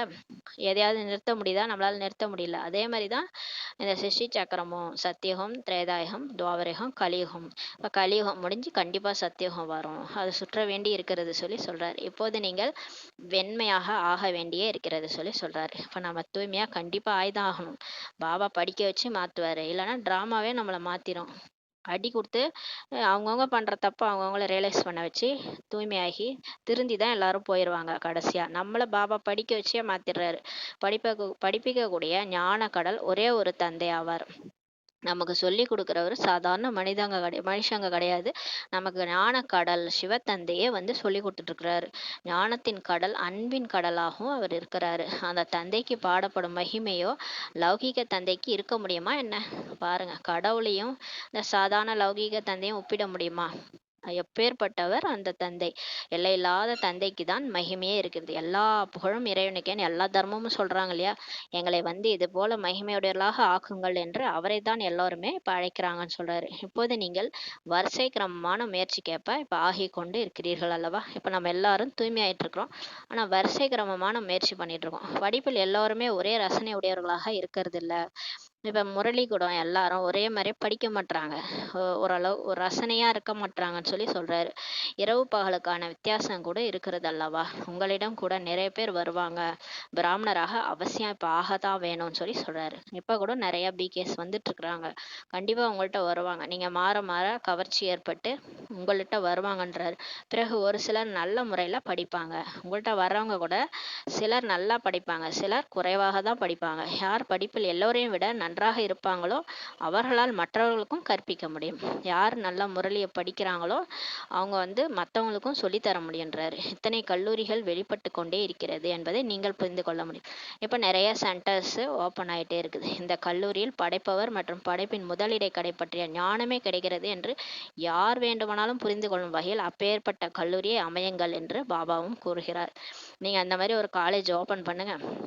இங்க கடவுளே வந்து பாடம் சொல்லித்தராரு. கடவுள் மற்றும் கடவுளுடைய முதல் இடை பற்றி அவர் படைக்கிற சிருஷ்டியோடைய முதல் இடை கடை பற்றிய ஞானமே இங்க கிடைக்குதுன்ட்டு நீங்க போர்டு வைங்க. யார் வேணாலும் புரிஞ்சு கொள்ற வகையில அப்பேற்பட்ட ஒரு கல்லூரிய, காலேஜ், யூனிவர்சிட்டியை அமைங்கன்னு பாபாவும் சொல்றாரு. தந்தை பாரதத்தில் தான் வராரு. எனவே பாரதத்தில் தான் இந்த கல்லூரிகள் திறந்து கொண்டே இருக்கின்றன. இனி போக போக வெளிநாட்டில் கூட திறந்து கொண்டே போகும். சென்டர் இப்ப இந்தியாவில தான் ஓபன் பண்றாங்க. போக போக அவர் அப்ப பிரம்மா பாபா அப்ப சொன்னார். ஆனா இப்ப எல்லா இடத்துலயும் வந்துருச்சு. நிறைய கல்லூரிகள், பல்கலைக்கழகங்கள் வேண்டும் அல்லவா? இங்க நிறைய பேர் வந்து படிப்பார்கள். இந்த சென்டருக்கு நிறைய பேர் வருவாங்க, வந்து படிப்பாங்க. மதுபன்ல கூட எவ்வளவு பேர் வராங்க. இப்போ வந்து ஷிஃப்ட் போட்டு அதனால தான் பாபா மீட்டு ஒரே டைமில் கண்டக்ட் பண்ண முடியல. ஏன்னா அவ்வளோ கூட்டம் வருது இல்லையா? எல்லாரும் வந்து படிக்கிறாங்க. பின் படிப்பு முடிந்தவுடன் தேவி தேவதா தர்மத்தில் எல்லோரும் டிரான்ஸ்ஃபர் ஆகி மாற்றப்பட்டு விடுவார்கள் சொல்றாரு. யார் யாருக்கு எவ்வளோ படிப்போ அவங்க உடல்ல இருக்கிற வரைக்கும் படிப்பாங்க. நம்ம ஆயுள் இருக்கிற வரைக்கும் தான் நமக்கு படிக்கிறதுக்கே டைமே. அதுக்கு தான் பாபா சொல்றாரு, உயிரோட இருங்க, உடம்ப நல்லா வச்சுக்கங்கன்ட்டு. உடம்பு நல்லா இருக்க வரைக்கும் தான் நம்மளால முரளி படிக்க முடியும். அதனால உடம்பையும் நம்ம பார்த்துக்கணும். சித்திரம் இருந்தால்தான் சுவர் இருந்தால்தான் சித்திரம் வரைய முடியும்னு சொல்லுவாங்கல்ல. அதனால உடம்ப நல்லா பார்த்துக்கணும். உடம்பு இருக்கிற வரைக்கும் தான் படிப்பு. படிப்பு முடிஞ்சிருச்சுன்னா பிறவி முடிஞ்சிருச்சு, அவ்வளோதான். அதோட நம்ம அடுத்த பிறவி என்ன நம்ம முயற்சிப்படி நம்ம இங்கே அட்வான்ஸ் பார்ட்டியில் போகிறோமோ இல்லை வந்து வெயிட் பண்ணி சொர்க்கத்தில் போய் தேவதை ஆகிடுவோம். அதான் பாபா சொல்கிறார், படிப்பு முடிந்தவுடன் தேவி தேவதா தர்மத்தில் எல்லோரும் டிரான்ஸ்ஃபர் மாற்றப்பட்டு விடுவார்கள். அதாவது மனிதர்லேருந்து தேவதையாக ஆகிடுவாங்கன்னு சொல்லி பாபா சொல்கிறார். நீங்கள் மனிதர்லேருந்து தேவதை ஆகிறீர்கள் அல்லவா, மனிதர்லேருந்து தேவதையாக என்ற பாடல் கூட இருக்கிறது. இங்கே இது இருப்பது மனிதர்களின் உலகம். இப்ப மனுஷங்க தான் வாழறாங்க இல்லையா, இங்கே அசுர குணமுடைய மனிதர்கள் தான் இப்ப வாழற உலகம் இது, கலியுகம். ஆனா அதுவோ தேவதைகளின் உலகமாகும், அது சொர்க்கம். தேவதைகள் மற்றும் மனிதர்களுக்கு இடையில் இரவு பகலுக்கான வித்தியாசம் உள்ளது சொல்றாரு. இப்போ மனுஷங்க இருந்தாங்கன்னா தேவதைகள் இருக்க மாட்டாங்க, தேவதைகள் இருந்தாங்கன்னா மனுஷங்க இருக்க மாட்டாங்க. ரெண்டு பேருக்குமே இரவு பகலுக்கான வித்தியாசம் சொல்றாரு. மனுஷங்க இருக்கிறது இரவு, தேவதைகள் இருக்கிறது பகல்னு சொல்லி பாபா சொல்றாரு. பகலில் இருப்பவர்கள் தேவதைகள் ஆவார்கள், இரவில் இருப்பவர்கள் மனிதர்கள். எல்லோருமே பக்தர்களே. இப்ப எல்லாரும் பக்தர்கள் தான். பக்தர்கள் பூசாரி ஆவார்கள். பக்தர்கள் எல்லாம் பூசாரி, அவங்க பூஜைக்குரியவங்களே கிடையாது. தன்னை தேவதைன்ட்டு சொல்லிக்க முடியாது. ஏன்னா நம்ம வந்து கலையிழந்து போனதுனால நம்மளால தேவதைன்னு சொல்லிக்க முடியாதனால நம்ம பக்தர்கள்ன்ட்டு இப்ப சொல்லிக்கிறோம். பாபா ஒரு முறையில சொல்லியிருக்காரு, இப்ப கூட நீங்க பக்தர்கள் தான். இப்ப நீங்க ஞானம் அடைஞ்சா கூட, ஞானம் முழுமை பெறாதனால நீங்க இன்னும் கூட நீங்க பக்தர்கள் தான் சொல்லி ஒரு முறையில சொல்லியிருந்தாரு. இப்போது நீங்கள் பூஜாரிலிருந்து பூஜிக்கத்தக்கவராக ஆகிறீர்கள். இப்பதான் நம்ம பூஜாரி நிலையிலிருந்து பாபா கொஞ்சம் கொஞ்சமா நம்மள பூஜிக்கத்தக்கவரா ஆக்குறாரு. சத்தியுகத்தில் சாஸ்திரங்கள் பக்தி ஆகியவற்றின் பெயரே கிடையாது. சத்தியுகத்தில் அப்படி கிடையாது. கோயிலே, அதாவது வீடே கோயிலா இருக்கும். நம்ம வீடு நரகமா இருந்தாதான் நம்ம கோயிலை தேடி போவோம் இல்லையா. வீட்டுல ஒரே பிரச்சனை சண்டை, சரி கோயிலுக்கு போகலாம் கொஞ்சம் நிம்மதி கிடைக்கும்னு நம்ம போறோம். ஆனா சொர்க்கத்துல அப்படி கிடையாது, வீடே கோயில் மாதிரி இருக்கும். அங்க வந்து நீங்க பக்தி பண்ண வேண்டிய அவசியம் இல்லை, சாஸ்திரம் படிக்க வேண்டிய அவசியம் இல்லை, கோயிலுக்கு போக வேண்டிய அவசியமே கிடையாதுன்னு சொல்றாரு. அங்க எல்லோருமே தேவதைகளாக இருப்பாங்க. நம்ம வீடே கோயில், அங்க வீட்டுல இருக்கிறவங்களே தெய்வம்ன்ற மாதிரி அங்க வாழ்வாங்க. மனிதர்களாக இருப்பவர்கள் தான் பக்தர்கள் சொல்றார். மனிதர்கள் தான் பிறகு தேவதையாக ஆகிறாங்க. அதனாலதான் பாட்டு, மனிதன் என்பவன் தேவன் ஆகலான்ட்டு பாட்டுலாம் இருக்கு. அது தெய்வீக உலகம் ஆகும், அதுவோ சொர்க்கம். இதற்கு அசுர உலகம்ட்டு சொல்லப்படுது. ராமராஜ்யம் மற்றும் ராவணராஜ்யம். ராவணராஜ்யம் என்று எதற்கு கூறப்படுகிறது என்பது இதற்கு முன்பு உங்கள் புத்தியில் இருந்ததா என்ன? முன்னாடி நமக்கு கூட தெரியாது. ராவணன்னா நம்ம 10 தலையோட ஒருத்தர் வருவாரு, ஒரு சீதையை கடத்தின்னு போவாரு. ராமருடைய சீதையை கடத்தின்னு போனவர் தான் ராவணன் நம்ம நினைச்சிட்டு இருந்தோம். ஆனா இப்பதான் நமக்கு புரியுது, அந்த 10 தலைக்கான ரீசனே இப்பதான் புரியுது. ஆணினுடைய 5 விகாரம், பெண்ணினுடைய 5 விகாரம், காமம், கோபம், பற்று, ஆசை, அகங்காரன்றது தான் ராவண ராஜ்யம். அதுதான் இப்ப வந்து உலகத்துல ஆண்டுகிட்டு இருக்குது அப்படின்றது இப்பதான் நமக்கு தெரியுது. ராவணன் எப்போது வந்தான் எதுவுமே தெரியாமல் இருந்தது இல்லையா. இலங்கை சமுத்திரத்துல மூழ்கிட்டது என்று கூறுகிறார்கள். இதே போல துவாரகைக்கும் சொல்லியிருக்கிறாங்க. இலங்கை முழுங்கிருச்சு, பாதி முழுங்கி, இலங்கை கீழே அந்த ஒரு கண்டம் இருந்தது, தமிழ்நாடே அது ஃபுல்லா அவ்வளோ பெருசு இருந்தது. அதுல வந்து அந்த இலங்கைக்கு பக்கத்துல ஒரு, அது ஃபுல்லாவே முழுகிருச்சுன்னு சொல்லியிருப்பாங்க. இலங்கை இவ்வளோண்டு கிடையாது, அதை விட பெருசா இருந்தது. ஆனா அது எல்லாமே தண்ணியில போயிடுச்சுன்னு சொல்றாங்க. அதே மாதிரி துவாரகையும் முழுகிருச்சு, கிருஷ்ணர் வந்த துவாரகையும் முழுகிருச்சு அப்படின்னு சொல்றாங்க. இந்த முழு இலங்கையே இப்ப மூழ்க போகிறது சொல்லி பாபா சொல்றாரு. பாபா சொல்றாரு, இந்த உலகமே முழு இலங்கை தான், இது ஃபுல்லாவே ராவண ராஜ்யம் தான், ராவணன் தான் ராஜ்யம் பண்ணிட்டு இருக்கிறான். இந்த முழு இலங்கையுமே இப்ப முழுக போகுதுன்னு சொல்றாரு. முழு உலகம் கூட எல்லையில்லாத இலங்கை ஆகும் என்பதை இப்போது நீங்க புரிஞ்சிருக்கிறீங்க. இவை எல்லாமே மூழ்கி போய்விடும், தண்ணீர் வந்துவிடும், மற்றபடி சொர்க்கம் மூழ்கி விடுகிறதா என்ன சொல்றாரு. எவ்வளவு ஏராளமான செல்வம் இருந்தது. ஒரே ஒரு சோம்நாத் கோயிலை பாருங்க, அங்க முகமதியர் வந்து எவ்வளவு கொள்ளையடிச்சார்கள் என்பதை தந்தை தான் புரிய வச்சிருக்கிறார். அப்ப அவ்வளோ ஏராளமான செல்வம் எங்க இருந்தது? இந்தியாலதான் இருந்தது, பாரதத்துலதான் இருந்தது. சொர்க்கம்லாம் மூழ்கி விடாதுன்னு சொல்லி பாபா சொல்றாரு. இப்போது பாருங்கள் எதுவுமே இல்லை. இப்ப பாத்தீங்கன்னா எதுவுமே இல்லைன்னு சொல்லி பாபா சொல்றாரு. இப்போ வந்து எந்த ஒரு வைரம், வைடூரியமோ, தங்கமோ இருக்குதா? எந்த கோயில்லயும் இப்ப இல்ல. அந்த அளவுக்கு இல்லன்னு சொல்றாரு. பாரதத்தில் எவ்வளவு ஏராளமான செல்வம் இருந்தது. பாரதத்திற்கு தான் சொர்க்கம் என்றே கூறப்படுகிறது. பாருங்க, இந்த இதே பூமியில சொர்க்கம் இருந்தது. அது பாரதத்துல தான் இருந்தது. இந்த பாரதம் தான் ஒரு காலம் தங்க குருவியா இருந்தது சொல்லி பாபா சொல்றாரு. இப்போது சொர்க்கம் என்று சொல்வார்களா? இப்ப நம்ம பாரதத்தை பார்த்தா சொர்க்கம்னு சொல்ல முடியுமா? இப்போதோ நரகமாகும் சொல்லி சொல்றாரு. மீண்டும் சொர்க்கம் உருவாகும் சொல்லி பாபா சொல்றாங்க. சொர்க்கத்தை யார் உருவாக்குகிறார்கள், நரகத்தை யார் அமைக்கிறார்கள் என்பதையும் இப்போது நீங்கள் அறிந்து விட்டுள்ளீர்கள். இதுக்கு முன்னாடி நமக்கு தெரியாது சொர்க்கம் யார் உருவாக்குறாங்க, நரகத்தை யார் சொர்க்கத்தை கடவுள் தான் உருவாக்குறார், ஸ்தாபனை செய்யறாரு. நரகத்தை இந்த ராவணன் தான் உருவாக்குறான்றது இப்பதான் நம்ம புரிஞ்சிருக்கிறோம். ராவண ராஜ்யம் எவ்வளவு காலம் நடக்கிறது என்பதையும் கூறியுள்ளார். இப்ப நமக்கு 2500 வருஷம் சொர்க்கம், 2500 வருஷம் நரகம். ராவண ராஜ்யம் 2500 வருஷம் நம்ம நடக்குதுன்றதெல்லாம் புரிஞ்சுக்கிட்டோம். ராவண ராஜ்யத்தில் எவ்வளவு ஏராளமான தர்மங்கள் ஆகிட்டன. பாருங்க, 2500 வருஷத்துல ஒரு 2500 வருஷம் வந்து முதல்ல சொர்க்கமா இருக்கும்போது ஒரே தர்மம் தான் இருந்தது, அல்லாவின் தோட்டம் சொல்லிட்டு. அதுக்கப்புறம் பார்த்தீங்கன்னா ஏராளமான தர்மம் வந்துடுது ராவண ராஜ்யத்துல. ராம ராஜ்யத்திலோ சூரிய வம்சத்தினர், சந்திர வம்சத்தினர் மட்டும்தான் இருப்பாங்க. இப்போது நீங்கள் படித்து கொண்டிருக்கிறீர்கள். இப்போ நம்ம இந்த ராஜ்யத்துக்கு போறதுக்காக படிச்சுட்டு இருக்கிறோம். இந்த படிப்பு வேற யாருடைய புத்தியிலுமே கிடையாது சொல்லி பாபா சொல்றாரு. அவர்கள் இருப்பதோ ராவண ராஜ்யத்துல, கலியுகத்துல. இப்ப துவாபரயுகம், கலியுகத்துல தான் மனிதர்கள் இருக்கிறாங்க. அவங்களுக்கு வந்து புரியாது இந்த விஷயம், அந்த படிப்பு வந்து புரியாது. ஏன்னா அவங்க ராவண ராஜ்யத்துல இருக்கிறாங்கன்றார். ராமராஜ்யம் என்பது சத்தியுகத்தில் தான் இருக்கும். சொர்க்கத்துல தான் கடவுளுடைய ராஜ்யம் இருக்கும். நான் உங்களை தகுதியுடையவராக ஆக்குகிறேன் என்று இப்ப கடவுளே வந்து சொல்றாரு. நம்ம அந்த சொர்க்கத்துக்கு போறதுக்கு தகுதியுடையவராக ஆக்கிட்டு இருக்கிறாரு. பிறகு நீங்கள் தகுதியற்றவராக ஆகிடுறீங்க. பாபா வந்து நம்மளை தகுதியோடவராக ஆக்கி குளிப்பாட்டி சீராட்டி கொண்டு போய் உட்கார வைக்கிறார். திரும்ப நம்ம மண்ணில் அழுக்காக்கிட்டு தகுதியற்றவராக ஆயிடுறோம்னு சொல்லி சொல்றாரு. தகுதியற்றவர் என்று ஏன் கூறுகிறார்கள்? ஏனெனில் தூய்மையற்றவர்களாக ஆகிடுறீங்க. இப்போ தகுதியற்றவர்னு ஏன் சொல்றோம் அப்படின்னா, நம்ம தூய்மையற்றவரா, இப்ப தேவதைன்னா எப்படி இருக்கணும்? 16 கலை நிரம்பி இருக்கணும், தூய்மையா இருக்கணும், 5 விகாரமே இருக்கக்கூடாது. நிர்விகாரி, அவங்களுக்கு பேரே அதான் நிர்விகாரி. அதான் சொல்லுவாங்க, சோலா கலா சம்பூர்ண சம்பன்ன அப்படின்னு சொல்லி சொல்லுவாங்க. அகிம்சா பரமோ தர்மம்ட்டு. இதுல எதுவுமே இல்லைன்னா நம்ம எப்படி தகுதியாக முடியும்? தேவதைக்கு தகுதியாக முடியும்? அதனால நீங்க தூய்மையற்றவர்களா ஆகிடுறீங்க. அதனாலதான் தகுதியற்றவர்ன்ட்டு உங்களை சொல்றாங்கன்னு சொல்லி சொல்றாரு. தேவதைகளின் தகுதிகளின் மகிமை மற்றும் தங்களுடைய தகுதியற்ற நிலையின் மகிமையை பாடுகிறாங்க. அதனாலதான் கோயில்ல போயிட்டு லட்சுமி நாராயணன் முன்னாடி மகிமையை பாடுறாங்க. நீங்களோ 16 கலை சம்பூர்ணமானோம், நாங்களோ நீசரு, நாங்க பாவி அப்படின்ட்டு பாடுகிறாங்க. நீங்கள் பூச்சிக்கத்தக்கவர்களாக இருக்கும்பொழுது புதிய உலகம் இருந்தது என்று தந்தையே வந்து இப்ப புரிய வைக்கிறார்.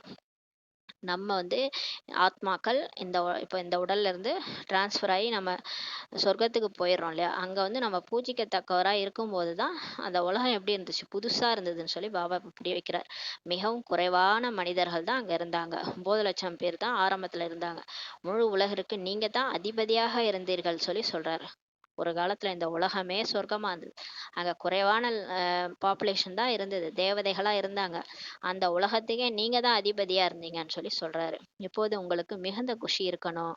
சகோதரன் சகோதரியாக ஆகிறீர்கள் இல்லையா? இவர்கள் வீட்டை பிளவுபடுத்துகிறார்கள் என்று அவர்கள் கூறுகிறார்கள்.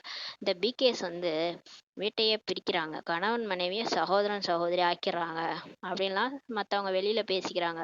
அவர்களே பின் வந்து இந்த கல்வியை பெறுகிறார்கள். யாரெல்லாம் நமக்கு தடைய போட்டாங்களோ, கல்ல போட்டாங்களோ, அவங்களே பின்னாடி வந்து இதே ஞானத்தை தான் எடுக்கிறாங்கன்னு சொல்லி சொல்றாரு. இங்கே வந்து பிறகு ஞானமும் மிகவும் நன்றாக உள்ளது என்று புரிந்து கொள்கிறார்கள். வெளியே அப்படி பேசினவங்க தான் உள்ளார வந்து இப்ப என்ன பேசுறாங்க? சூப்பரா இருக்குங்க இந்த ஞானம் அப்படின்னு சொல்லி சொல்றாங்க. அர்த்தத்தை தெரிந்து கொள்கிறார்கள் அல்லவா? எப்ப மீனிங் புரியுதோ அப்ப ஒத்துக்கிறாங்கன்றாரு. சகோதர சகோதரி அல்லாது தூய்மை எங்கிருந்து வரும்னு சொல்லி பாபா கேட்கிறாரு. நீங்க உங்களை பிரதர் சிஸ்டர் நினைக்காம எப்படி உங்களால தூய்மையா இருக்க முடியும்? தூய்மையா இருந்தா தானே தேவதை ஆகிறதுக்கு தகுதியாக முடியும். லட்சுமி நாராயணன் எப்படி இருந்தாங்க? தூய்மையா தானே இருந்தாங்க. அப்பதான் அவங்க வந்து அந்த உலகத்துக்கு தகுதியா இருந்தாங்க. அந்த மாதிரி இங்க தகுதியா இருக்கணும்னா தூய்மையா இருக்கணும். தூய்மையா இருக்கணும்னா சகோதரன் சகோதரி பார்வை இருக்கணும்ன்றார் பாபா. எல்லாமே தூய்மையை தான் பொறுத்துள்ளது சொல்லி பாபா சொல்றாரு. இப்ப வந்து பாபா நமக்கு பாடம் எடுத்து நம்மளை தூய்மையாக்குறாரு. நம்மள எண்ணம் சொல் செயல்ல தூய்மையா இருக்கிறது, இதை பொறுத்து தான் வந்து சொர்க்கத்துல நம்ம போய் ராஜ்யம் ஆள போறது எல்லாமே தூய்மையை பொறுத்துதான் சொல்றாரு. தந்தை வருவது கூட மிகவும் கீழே விழுந்திருக்கும் தேசமான மகத தேசத்தில் ஆகும். இப்ப கடவுளே வந்திருக்கிறாரு. உலகத்துல எல்லா காண்டினென்ட்டும் நல்லா ரிச்சா இருக்கு. இங்க எங்க ரொம்ப மோசமான காண்டினென்ட்டா என்ன இருக்கு? இந்தியா தான் கண்ட்ரியா இருக்குது, டெவலப்பிங் கண்ட்ரியா இருக்குது. அங்கதான் கடவுளே வராரு. ஏன்னா அதுதான் கீழே விழுந்திருக்கும் மகத தேசம் சொல்றாரு. இந்த மகாபாரதத்துல மகத தேச ராஜான்னு சொல்லுவாங்க. மகத தேசம் அத உதாரணம் சொல்றாரு பாபா.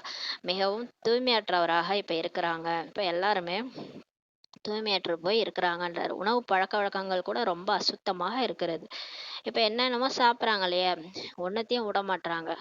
நாய், பூனை, பன்றி எல்லாத்தையும் சைனாக்காரவங்க சாப்பிட்றாங்க.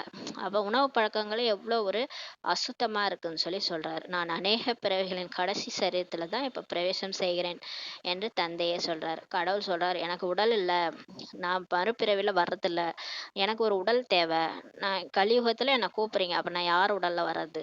இவர் தான் கிருஷ்ணரா ஃபர்ஸ்ட் பிறவில நடிச்சாரு.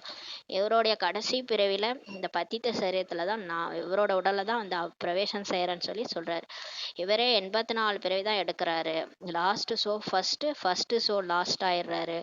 கடைசியில் வந்தவர் தான் முதல்ல வருவாரு, பின் முதலில் வந்தவர் தான் கடைசியில வருவாரு. உதாரணமா ஒருவருடையதை தான் கூறுவார்கள் அல்லவா. உங்களுடைய பரம்பரை அமைய வேண்டி இருக்கிறது. இப்ப ஒரு பரம்பரையே உருவாகுது. இப்ப இந்த முஸ்லிம் ராஜா, கிறிஸ்டின் ராஜானா அந்த Charles I, Charles II, Charles IIIன்ட்டு போகுது இல்லையா, அந்த மாதிரி இப்போ உங்களுடைய லட்சுமி நாராயண் பரம்பரையே அமைய வேண்டி இருக்கிறது சொல்றாரு. ஒரு லட்சுமி நாராயண் கிடையாது, மொத்தம் 108 லட்சுமி நாராயணன் இருக்கிறாங்க. அவங்களோட பரம்பரையே இப்போ உருவாகணும். ஆனா நீங்க பாப் சமான் ஆகணும். இப்ப பிரம்மா பாபா மம்மா ரெடி ஆகி போயிட்டாங்க. அவங்களுக்கு தகுதியா உங்களால ஆக முடியும். அவங்க குழந்தைகளா நீங்க வரணும். சொர்க்கத்துல பிறக்கணும்னா அவங்களுக்கு சமானம் நீங்க ஆகணும். அப்ப அவங்கள ஃபாலோ பண்ணுங்க. ஃபாலோ ஃபாதர், ஃபாலோ மதர், மம்மாவையும் பிரம்மா பாபாவையும் ஃபாலோ பண்ணுங்க. அப்ப நீங்க அவங்களுக்கு சமானமாயிட்டீங்கன்னா அவங்களுக்கு குழந்தையா பிறந்துடலாம். இந்த மாதிரி ஒரு 108 பேர் ரெடி ஆனா போதும்னு பாபா சொல்றாரு. இந்த பரம்பரையை உருவாக வேண்டி இருக்கிறது. 108 லட்சுமி நாராயணன் ராஜ்யம் இப்போ வந்து உருவாயிட்டு இருக்குன்னு சொல்றாரு. எந்த அளவு நல்ல முறையில் புரிந்து கொண்டே செல்வார்களோ பின் உங்களிடம் நிறைய பேர் வருவாங்க சொல்றாரு. இப்ப உலகத்தார் புரிஞ்சிக்கல இல்லையா, போக போக புரிஞ்சுக்குவாங்க. புரிஞ்சிக்கும் போது உங்கள்ட்ட நிறைய பேர் வருவாங்கன்னு சொல்றாரு. இப்போது இது மிக சிறிய செடியாகும். இப்ப வந்து இது சின்ன மரமா இருக்குது, செடியா இருக்குது, மரமா கூட இல்ல, செடியா தான் இருக்குன்றாரு. புயல்கள் கூட நிறைய ஏற்படுகின்றன. சத்தியோகத்தில் புயல்களின் விஷயமே கிடையாது. இப்ப புயல்லாம் அடிக்குது இல்லையா, அந்த மாதிரி சொர்க்கத்துல புயலே அடிக்காதுன்னு சொல்றாரு. அங்க வசந்த காலமா தான் எப்பயுமே இருக்கும். கோடை காலம், மழைக்காலம், இலையுதிர் காலம்லாம் அங்க இருக்காது. எப்பயுமே வசந்த காலமா இருக்கும் சொர்க்கத்துல. அதிக மழை, அதிக வெயில், அதிக குளிர்னு இருக்கவே இருக்காது. சீதோஷ்ண நிலை வந்து நிலையா இருக்கும். அந்த மாதிரி இருக்கும் சொர்க்கத்துல. இப்ப பாருங்க, புயல், மழை, அதிக வெயில் எல்லாமே இருக்குது. பாபா சொல்றாரு, மேல இருந்து புது புது ஆத்மாக்கள் இப்ப வந்துகிட்டே இருக்கிறாங்கன்னு சொல்றாரு. இங்கு புயல்கள் ஏற்பட்ட உடனேயே விழுந்து விடுகிறார்கள். பாபா சொல்றாரு, இந்த பிகே ஆகுறாங்க இல்லையா, பிகே ஆகும் போது நிறைய வாழ்க்கையில மாயா புயல்கள் வீசும், நம்மளை டெஸ்ட் பண்ணும். அதுல சிலர் என்ன ஆயிடுறாங்க, பிகே லைஃப்ல இருந்தே போயிடுறாங்கன்னு சொல்றாரு. அங்கோ மாயன் புயல்கள் இருப்பதே இல்லை. சொர்க்கத்துல உங்களுக்கு மாயையோட புயல் கூட வராதுன்னு சொல்றாரு. இங்கோ அமர்ந்தபடியே இறந்து விடுகிறார்கள். இங்க பாருங்க, உட்கார்ந்தபடியே ஹார்ட் அட்டாக், அகால மரணம் ஏற்படுது, இறந்துடுறாங்கன்றார். மேலும் உங்களுடைய யுத்தம் மாயுடன் தான் இருக்கிறது. இப்ப நம்மளுடைய யுத்தமே மனுஷங்களோட கிடையாது. நம்ம மனுஷங்களோட போய் சண்டை போடுறது. இப்ப வெளி உலகத்தினர் பாருங்க, ஏதாவது ஒரு பிரச்சனைனா சண்டை போடுறாங்க, தர்ணா பண்றாங்க, போராட்டம் பண்றாங்க, என்ன பண்றாங்க, அது வெட்டுறாங்க, குத்துறாங்கன்னா அதுக்கு வெட்டுறது குத்துறது தான் தீர்வுன்ட்டு அடிச்சுக்கிறாங்க. ஒருத்தவங்க மற்றவங்கள அடிச்சுக்கின்னு சாவுறாங்க. பாபா சொல்றாரு, உங்களுக்கு வந்து யுத்தம் வந்து மனுஷங்களோட கிடையாது, இந்த 5 விகாரங்களோட தான், மாயையோட யுத்தம் நடக்குது. நீங்க காமம், கோபம், பற்று, ஆசை, அகங்காரத்துல இருந்து வெளியே வர்றதுக்காக ஒரு போராட்டமே உள்ளுக்குள்ளார பண்ணிட்டு இருக்கிறீங்க. மனசு புத்தியோட போராட்டம். எனவே அதுவும் தொல்லை செய்கிறது. ஆனாலும் நீங்க போராட போராட மாயா ரொம்ப உங்களை தொல்லை பண்ணுதுன்னு சொல்றாரு. சத்தியுகத்தில் இது இருக்காது. ஆனா நீங்க சத்தியுகத்துல ஃபுல்லா மாயை வென்ற நிலையில இருப்பீங்க. அங்க உங்களுக்கு இந்த போராட்டம் இருக்காது. மற்ற எந்த தர்மத்திலும் இது போன்ற விஷயங்கள் எல்லாம் ஆகிறது இல்லைன்னு சொல்றாரு. ராவணராஜ்யம் மற்றும் ராமராஜ்யம் பற்றி வேறு யாருமே புரிந்து கொள்வதே இல்லை. இந்து நம்மளை தவிர ராவணராஜ்யம்னு ஒண்ணு இருக்கு, ராமராஜ்யம்னு ஒண்ணு இருக்குன்றத யாருமே எந்த தர்மத்தினரும் புரிஞ்சுக்கிறது இல்லைன்னு சொல்றாரு. அவனுக்கு தெரியாது ராமர் வந்து ஒரு ராஜ்யம் ஸ்தாபனை பண்ணாரு. அது சொர்க்கம். அங்க சிலர் வாழ்ந்தாங்க. இப்ப ராவணன் வந்து இந்த ராவண ராஜ்யத்துல தான் நம்ம வாழறோம். இதெல்லாம் கூட மற்ற தர்மங்களுக்கு புரிஞ்சிக்கவே முடியாது. நம்மளால தான் புரிஞ்சிக்க முடியுதுன்னு சொல்றாரு. சத்சங்களுக்கு செல்கிறார்கள் என்றாலும் கூட அங்கு இறப்பது, வாழ்வது பற்றிய விஷயம்லாம் இருக்கிறதே இல்ல. நிறைய பேர் இந்த நல்லவங்களோட சங்கம் சொல்லிட்டு இந்த மகாபாரதம், ராமாயணம் இதெல்லாம் பாராயணம் பண்ற இடத்துக்கு போறாங்க. இந்த ஸ்பீச்லாம் கேட்குற இடத்துக்கு போறாங்க. இருந்தாலும் அங்க அங்க வந்து வாழறது, இறக்கறது பற்றிய விஷயம்லாம் சொல்லியே கொடுக்கறது இல்ல. இங்க குழந்தைகள் தத்தெடுக்கப்படுகிறார்கள். இங்க பாபா நம்மள வந்து அப்பா மாதிரி இருந்து நம்மள தத்தெடுக்கிறார். எந்த ஒரு சத்சங்கத்திலயும் நீங்கெல்லாம் என்னுடைய குழந்தைகள்ன்ட்டு யாரும் சொல்ல மாட்டாங்க. நான் உங்களுடைய அப்பான்னு சொல்ல மாட்டாங்க. ஆனா இது ஒரு குடும்பம் மாதிரி, இங்க ஈஸ்வரனுடைய குடும்பம் மாதிரி நம்மள வந்து ஆசையா நம்மள வந்து குழந்தைகளே குழந்தைகளேன்னு கூப்பிட்டு நம்மளை தத்தெடுக்கிறார். நாங்கள் சிவபாபாவின் குழந்தைகள் ஆவோம், அவரிடமிருந்து ஆஸ்தி பெறுகிறோம் என்கிறார்கள். இப்ப நம்ம எல்லாருமே என்ன சொல்றோம்?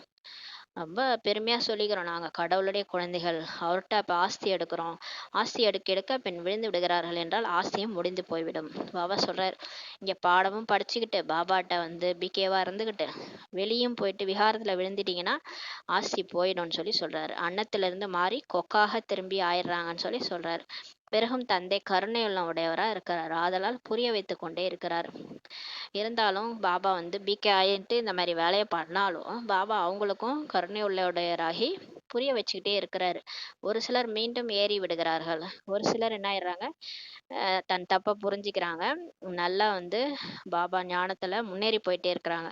யார் நிலையாக இருக்கிறாங்களோ அவர்களுக்கு மகாவீரர் ஹனுமான் என்பார்கள். யார் கடைசி வரைக்கும் பிகேவா இருக்கிறாங்களோ, இவ்வளோ பிரச்சனை வந்தும் உலகமே ஒரு பக்கம், நம்ம ஒரு பக்கம், எவ்வளோ பிரச்சனை வந்தாலும் நிலையா பிகேவா கடைசி வரைக்கும் இருக்கிறவங்க மகாவீர அனுமான் சொல்லுவாங்கன்னு சொல்றாரு. நீங்கள் மகாவீரர், மகா வீராங்கனையாக ஆவீர்கள் சொல்லி நம்மள சொல்றார் பாபா.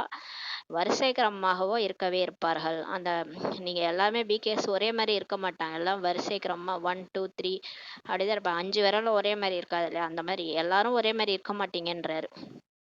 படிச்சாலும் படிப்புல கூட சதவீதம் இருக்குது. மாறுதல் கூட சதவீதமா தான் மாறுவாங்க. குணங்கள் சக்திகள்ல கூட சதவீதம் தான். எல்லாரும் ஒரே மாதிரி இருக்க மாட்டாங்கன்னு சொல்றாரு. எல்லோரையும் விட பைல்வானுக்கு மகாவீரர் என்று கூறப்படுகிறது. எல்லாரையும் விட பைல்வான் யார் தெரியுமா? பிரம்மா பாபா தான். அவரு தான் மகாவீரர்ன்ட்டு சொல்லப்படுது. ஆதி தேவனுக்கும் கூட மகாவீரர் என்று கூறப்படுகிறது. இப்ப நம்ம மகாவீர்ன்ட்டு அனுமனையும் சொல்லுவோம். இங்க ஆதி தேவன் பிரம்மா பாபாவையும் நம்ம மகாவீர்ன்ட்டு சொல்லப்படுது. அவர் மூலமாக தான் இந்த பிரம்மா பாபா மூலமா தான் இந்த மகாவீரர்களை பிறக்கிறார்கள் சொல்லி பாபா சொல்றாரு. இப்ப நம்ம பிரம்மா பாபா மூலமா தான் நம்மளும் பிறந்து வரோம். பின்னர் உலகத்தின் மீது ஆட்சி புரிகிறார்கள். இப்ப பிரம்மா பாபா எப்படி உலகத்தின் மீது ஆட்சி புரிகிறாரோ அது மாதிரி நம்மளும் போயிட்டு உலகத்தின் மீது ஆட்சி புரிவாங்கன்னு சொல்றாரு. வரிசை கிரமப்படி புருஷார்த்தத்திற்கு ஏற்ப ராவணன் மீது வெற்றி அடைவதற்காக முயற்சி செய்து கொண்டே இருக்கிறார்கள். இப்ப எல்லாருமே முயற்சி பண்ணிட்டு இருக்கிறோம். அமிர்த வேலை யோகா பண்றோம், முரளி கேட்கிறோம், நம்ம ஆத்ம உணர்வை அடையிற பயிற்சியை செஞ்சுக்கிட்டே இருக்கிறோம். அப்ப வரிசை கிரமமா முயற்சி பண்ணி ராவணன் மாயை மீது வெற்றி அடையறதுக்காக முயற்சி செய்யறாங்கன்னு சொல்றாரு. ராவணன் என்பது 5 விகாரமாகும். உண்மையிலே ராவணன்றது ஒரு ஆள் கிடையாது. அது 5 விகாரம். கண்ணுக்கு தெரியாது. எப்படி கடவுள் கண்ணுக்கு தெரிய மாட்டாரோ அது மாதிரி இந்த ராவணனும் 5 விகாரன்ற பூதம் எல்லாருக்குள்ளாரையும் வியாபிச்சிருக்குது. அது என்னன்னா காமம், கோபம், பற்று, ஆசை, அகங்காரம். இதுவோ புரிந்து கொள்ள வேண்டிய விஷயமாகும் சொல்றாரு. இப்போது உங்களது புத்தியின் பூட்டை தந்தை திறக்கிறார். இப்ப நம்ம புத்தி பூட்டை பாபா ஓபன் பண்றாரு. ஏன்னா சிலருக்கு ஓபன் பண்ணதான் வந்து பிகே ஆகுறாங்களே. பிறகு பூட்டு ஒரேடியாக மூடப்பட்டு விடுகிறது. ஆனால் நம்ம தவறு பண்றோம், பாபா பேச்சு கேட்கல, ஏதாவது தப்பு தவறு பண்ணிக்கிட்டே இருக்கிறோம்னா என்ன பண்ணிடுவாரு, பூட்டை ஒரேடியா மூடிடுவாராம் பாபா. இங்கும் அவ்வாறே தான். யாருடைய பூட்டு திறக்கிறதோ அவர்கள் போய் சேவை செய்கிறார்கள். யாருக்கு புத்தி பூட்டு ஓப்பன் ஆயிடுதோ அவங்க பாபா சேவை செய்யறாங்க. தந்தையும் சொல்றாரு, போய் சேவை செய்யுங்கள், சாக்கடையில் விழுந்திருப்பவர்களை வெளியேற்றுங்கள் சொல்லி பாபா நம்மள அனுப்புறாரு. போய் ஞானத்தை சொல்லி புரிய வைங்க, எல்லாரையும் வெளியில இடுங்கன்னு சொல்லி நம்மள அனுப்புறாரு. யாருக்கு புத்தி பூட்டு ஓப்பன் பண்ணியிருக்குதோ அவங்க போய் சேவை செய்யறாங்க. அப்படின்றி நீங்களும் சாக்கடையில் விழுந்து விடுவதல்ல. சரி நீங்க போய் சேவை பண்றேன்ட்டு நீங்களும் போய் அவங்களோட விழுந்துடாதீங்கன்னு சொல்றாரு. சிலர் அப்படிதான் பண்ணுவாங்க. நம்ம போயிட்டு ஞானத்தை சொல்லலான்னு சொல்லி புரிய வச்சா நம்மளையே குழப்பி விட்டு நம்மளையும் அவங்க பக்கம் இழுத்துடலான்னு பார்ப்பாங்க. நீங்க ஏன் இதெல்லாம் போயிட்டு இருக்கிறீங்க, இதெல்லாம் என்ன ஒரு வேலையா, வாங்க இப்படி கொஞ்ச நாளைக்கு என்ஜாய் பண்ணுங்க லைஃபை, இப்படிலாம் ஏன் இருக்கிறீங்கன்னு நம்மளையும் பிடிச்சி இழுத்து விட்டுருவாங்க. அதெல்லாம் பாபா சொல்றாரு, நீங்களும் போய் சாக்கடையில விழுந்துடாதீங்கன்னு சொல்றாரு. நீங்கள் வெளியே வந்து மற்றவர்களையும் வெளியேற்றுங்கள். பாபா சொல்றாரு, நீங்க அந்த சாக்கடையில இருந்து வெளில வந்து வந்து மற்றவங்களையும் வெளியேத்துங்கன்றாரு. ஏன்னா இது வந்து பாபா இப்ப மருந்து கசப்பு மருந்தா இருந்தாலும் பின்னாடி இனிக்கும். இப்ப இந்த மாயா இனிக்கும். ஆனா வந்து பின்னாடி கசக்கும்ன்றாரு பாபா. பின்னாடி பச்சாதாபப்படுவீங்க. அப்ப எல்லாரும் போட்ல ஏறி பாபா கூட பறந்து போயிருவாங்க. நீங்க மட்டும் இங்க விஷக்கடல்ல தத்தளிச்சுட்டு இருப்பீங்க. அதனால பாபா சொல்றாரு, நீங்க வந்து நீங்களும் வெளியேறி விஷக்கடல்ல இருந்து மத்தவங்களையும் வெளியேத்துங்க. வைதரண்ய நதியில் அளவற்ற துக்கம் இருக்குது. இப்ப இத பார்க்கறதுக்கு உலகம் நல்லாதான் இந்த மாயா பயங்கரமா என்ன பண்ணுது? ஷோ காட்டிட்டு இருக்குது இல்லையா? அப்படியே எல்லாமே பார்க்கறதுக்கு அப்படியே மின்னுது அப்படியே. இதுதான் நல்லது மாரி காட்டும். ஆனா பார்த்தீங்கன்னா, அதுதான் விஷம்னு சொல்றாரு பாபா. வைதரண்ய நதி இது. இங்க அளவற்ற துக்கம் இருக்குதுன்னு சொல்லி சொல்றாரு. எல்லாமே கானல் நீர். பார்க்கறதுக்கு சுகமா இருக்கிற மாரி இருக்கும். அப்புறம் ரொம்ப மோசமா துக்கமாயிடும்னு சொல்லி சொல்றாரு. இப்போது அளவற்ற சுகங்களில் செல்ல வேண்டும். பாபா வந்து நமக்கு அளவற்ற சுகத்தையே குடுக்குறாரு. போய் தங்க மாளிகைகள், வைடூரியங்கள் எல்லாத்தையும் குடுக்குறேன்றாரு. அத விட்டுட்டு இங்க போய் அற்ப பொருள் பின்னாடி ஏன் போறீங்கன்னு கேக்குறாரு. இப்போது அளவற்ற சுகங்களில் நம்ம போகணும். யார் அளவற்ற சுகம் கொடுக்குறாங்களோ அவங்களுக்கு தான் மகிமை பாடப்படுகிறது இல்லையா? கடவுளை தானே புகழறாங்க. எல்லா புகழும் இறைவனுக்கேன்னு. எங்கேயாவது எல்லா புகழும் ராவணனுக்கேன்னு பாடியிருக்கிறாங்களா? யாருமே இது வரைக்கும் பாடலையே. யார் துக்கத்துல இருந்து மீட்டெடுக்கிறாங்களோ அவங்கள தானே புகழ் பாடப்படுது. யார் அளவற்ற சுகம் கொடுக்குறாங்களோ அவங்களுக்கு தான் மகிமையே. துக்கம் கொடுக்கும் ராவணனுக்கு மகிமை ஆகுமா என்ன சொல்லி கேட்கிறாரு. ராவணனுக்கு அரக்கன் என்று சொல்லப்படுகிறது. நீங்கள் ராவண ராஜ்யத்துல தான் இருந்தீங்க. இப்போது அளவற்ற சுகத்தை பெறுவதற்காக நீங்க இங்க வந்திருக்கிறீங்கன்ட்டு தந்தை சொல்றாரு. உங்களுக்கு எவ்வளவு அளவற்ற சுகம் இங்க கிடைக்கிறது, எவ்வளவு மகிழ்ச்சி இருக்கணும். எனக்கு கடவுளே தேர்ந்தெடுத்து பாடம் எடுத்துட்டு இருக்காருன்னா எவ்வளவு ஒரு போதை இருக்கணும். மேலும் எச்சரிக்கையுடனும் இருக்கணும். பதவியை வரிசை கிரமமாக தான் இருக்கும்னு சொல்லி சொல்றாரு. அப்புறம் எல்லாரும் நம்மள மாதிரி இருக்க மாட்டாங்க. பிகேஸ்னா எல்லாரும் நம்மள மாதிரி அப்படின்னு நினைக்க முடியாது. ஏன்னா அவங்கவுங்க வரிசை கிரமமா முயற்சி செய்யறாங்க. ஒவ்வொருத்தவங்கள்ட்ட குணம் நல்லா இருக்கும், ஒவ்வொருத்தவங்களுக்கு குணம் சரி இருக்காது. நம்ம அட்ஜஸ்ட் பண்ணிட்டு தான் போகணும். எச்சரிக்கையோட இருக்கணும். எல்லார்கிட்டயும் வெகுளித்தனமா போய் கள்ளங்கபடம் இல்லாம பழகுறேன்னு சொல்லிட்டு ஏமாந்துடக்கூடாதுன்னு சொல்லி பாபா சொல்றாரு. ஏன்னா எல்லாரும் நல்லவங்க அப்படின்னு நம்ப முடியாது. பிகேஸ்லயும் பகுத்தறியும் சக்தி வச்சுதான் நம்ம புரிஞ்சுக்கணும். நல்லவங்களா கெட்டவங்களா. இவங்க வந்து நல்லா பேசுறாங்க. சிலர் வந்து நல்லா பழம் மாதிரி பேசுவாங்க. அவங்களெல்லாம் நம்பவே கூடாது. கடைசியா நம்ம தலையில மிளகா அரைச்சிட்டு போயிடுவாங்க. அதனால ரொம்ப ஜாகிரதையா. பகுத்தறியும் சக்தி இல்லைன்னா எதுவுமே இந்த வாழ்க்கையே நடத்த முடியாது. பாபா ஒரு முறையில சொல்லியிருக்கிறாரு. பகுத்தறியும் சக்தி, நல்லவங்க யாரு கெட்டவங்க யாருன்னு தெரிஞ்சுக்கிற சக்தி இல்லைன்னா பிகேசியும் கையாள முடியாது, நான் பிகேசியும் கையாள முடியாதுன்னு சொல்லி பாபா சொல்லியிருக்கிறாரு. அதனாலதான் அமிர்த வேலையில எழுந்து பாபா கிட்ட சக்தி வாங்கணும். அப்பதான் தெரியும் யார் நல்லவங்க கெட்டவங்கன்னு. இல்லைன்னா நம்ம புதை குழியில போய் விழுந்துருவோம். ஒவ்வொரு நடிகருடைய பதவியும் தனியானதாகும் சொல்லி சொல்றாரு. பாபா வந்து ஒரு நடிகர் மாதிரி இன்னொருத்தவங்க இருக்க மாட்டாங்க. இப்ப சாதாரணமா ஒரு சினிமாலே ஹீரோ ஒரு பார்ட் பண்ணுவாங்க, ஹீரோயின் அவங்களுடைய பார்ட் தனி, ஹீரோயினோட அம்மா தனி. அப்ப நீ எல்லாரும் ஒரே மாதிரி இருக்க மாட்டாங்கன்றாரு. ஒவ்வொரு நடிகரும் அவங்களோட பதவி தனியானதுன்றாரு. எல்லோருக்குள்ளும் இறைவனும் இருக்க முடியாது. பாபா சொல்றாரு, சர்வ வியாபின்றீங்களே, எல்லாருக்குள்ளாரையும் கடவுள் இருக்க முடியுமா? இருக்க முடியாது. தந்தை வந்து ஒவ்வொரு விஷயத்தையும் இப்ப புரிய வைக்கிறார். நீங்கள் தந்தை பற்றியும் படைப்பின் முதல் இடை கடை பற்றியும் வரிசை கிரமமாக முயற்சி கேட்பதான் இப்ப தெரிஞ்சுக்கிறீங்கன்றாரு. படிப்பில் வரிசை கிரமமாக தான் மதிப்பெண்கள் இருக்கும். இப்ப ஸ்கூல்ல கூட 99 மார்க் எடுத்தவங்க இருப்பாங்க, 98 97 95ன்ட்டு வரிசை கிரமமா தான் இருப்பாங்க. அது மாதிரிதான் இங்கேயும் படிப்புல வரிசை கிரமமா தான் மதிப்பெண்ணில் இருக்குன்றாரு. இது எல்லை இல்லாத படிப்பாகும். இதில் குழந்தைகள் மிகவும் அட்டென்ஷன் வைக்கணும். படிப்பை ஒரு நாளும் தவற விடக்கூடாது. பாருங்க, டெய்லியுமே முரளி கேட்கணும், படிக்கணும். ஒரு தடவையாவது படிச்சணும். ஜானகி அதையெல்லாம் ஒரு நாளைக்கு 32 தடவை படிப்பாங்க. அந்த மாதிரி படிச்சா எங்கேயோ போயிடலாம். எந்த நேரம் புத்தியில முரளி தான் ஓடும். அப்ப பாருங்க, ஒரு நாள் கூட தவற விடக்கூடாதுன்றாரு. நாம் ஸ்டூடெண்ட்ஸ் ஆகும். ஜானகிதாதி கடைசி வரைக்கும் நான் இறை மாணவன் அப்படிதான் சொல்லுவாங்க. எத்தனை கண்ட்ரில எத்தனை ஸ்டூடெண்ட்ஸ் உருவாக்கி எத்தனை சென்டரை உருவாக்குனாங்க. ஆனா பணிவா கடைசியில நான் ஒரு இறை மாணவன் தான் சொன்னாங்க. அது மாதிரி நம்ம எல்லாரும் இப்ப மாணவர்கள் ஆவோம். கடவுள் தான் நமக்கு சொல்லி கொடுக்கிறார். இறை தந்தை நம்மளை படிப்பிக்கிறார். அந்த போதை குழந்தைகளுக்கு ஏறி இருக்க வேண்டும். யோசிச்சு பாருங்க, எனக்கு யார் பாடம் எடுக்கிறாங்க? கடவுளே மேல இருந்து இறங்கி வந்து எனக்காக பாடம் எடுத்துட்டு இருக்கிறாரு. எவ்வளவு ஒரு போதை இருக்கணும். பகவான் சொல்கிறார், அவருடைய பெயரை மாற்றி கிருஷ்ணருடைய பெயரை போட்டு விட்டுள்ளார்கள். அவ்வளவே தவறாக கிருஷ்ண பகவானு வாச், கிருஷ்ணருடைய மகா வாக்கியம் என்று நினைத்து கொண்டு விட்டுள்ளார்கள். இப்ப பகவத்கீதைய கிருஷ்ணர் சொன்னார்னு நினைச்சிட்டாங்க. இவர் அப்பா பேரை போடுறதுக்கு பதிலாக பிள்ளை பேரை போட்டுட்டாங்கன்னு சொல்லி கடவுளே சொல்றாரு. ஏனெனில் கிருஷ்ணர் நெக்ஸ்ட் காட் இல்லையா, அதனால அவர் பேரை போட்டாங்க. இப்ப சிவனுக்கு அடுத்து கிருஷ்ணர், சிவனே பாடம் சொல்லி கொடுத்துதான் கிருஷ்ணர் கிருஷ்ணரா ஆனாரு. அவருடைய பேர் போடுறதுக்கு பதிலாக இவர் பேர் போட்டாங்க. ஏன்னா கிருஷ்ணர் வந்து நெக்ஸ்ட் காடு, அப்படியே தந்தைக்கு சமான் பாப் சமான் ஆகி அவர் போயிட்டார் இல்லையா, அதனால அவர் பேரை போட்டாங்க. தந்தை ஸ்தாபனை செய்யும் சொர்க்கத்தில் முதல் நம்பர் கிருஷ்ணர் தான் ஆவார் அல்லவா. முதல் நம்பர் கிருஷ்ணர் தான், அவர் தான் வந்து பிறக்கிறார். அந்த சொர்க்கத்துல இளவரசரா முதல்ல பிறக்கிறது கிருஷ்ணர் தான். இப்போது உங்களுக்கு கிடைத்துள்ளது. வரிசை கிரமமாக முயற்சிக்கேற்ப இந்த ஞானம் இப்போது உங்களுக்கு கிடைத்துள்ளது. வரிசை கிரமமான முயற்சிக்கேற்ப தங்களுக்கும் நன்மை செய்கிறார்கள் மற்றும் மற்றவர்களுக்கும் நன்மை செய்து கொண்டே இருக்கிறார்கள். இப்ப நிறைய குழந்தைகள் வராங்க, வந்து நல்லா படிக்கிறாங்க, தனக்கும் நன்மை பண்ணிக்கிறாங்க, மற்றவங்களுக்கும் அட் அ டைம் நன்மை செஞ்சுக்கிட்டே இருக்கிறாங்க. அவர்களுக்கு சேவையின்றி ஒருபோதும் சுகமே ஏற்படாது. இந்த பிகே ஆனவங்க நிறைய பேர் வந்து சேவை பண்ணாம அவங்களுக்கு தூக்கமே வராது. சேவை பண்ணல, முரளி படிக்கல, மற்றவங்களுக்கு போய் சேவை பண்ணல அப்படின்னா அவங்களுக்கு சுகமே வராதுன்னு சொல்லி சொல்றாரு.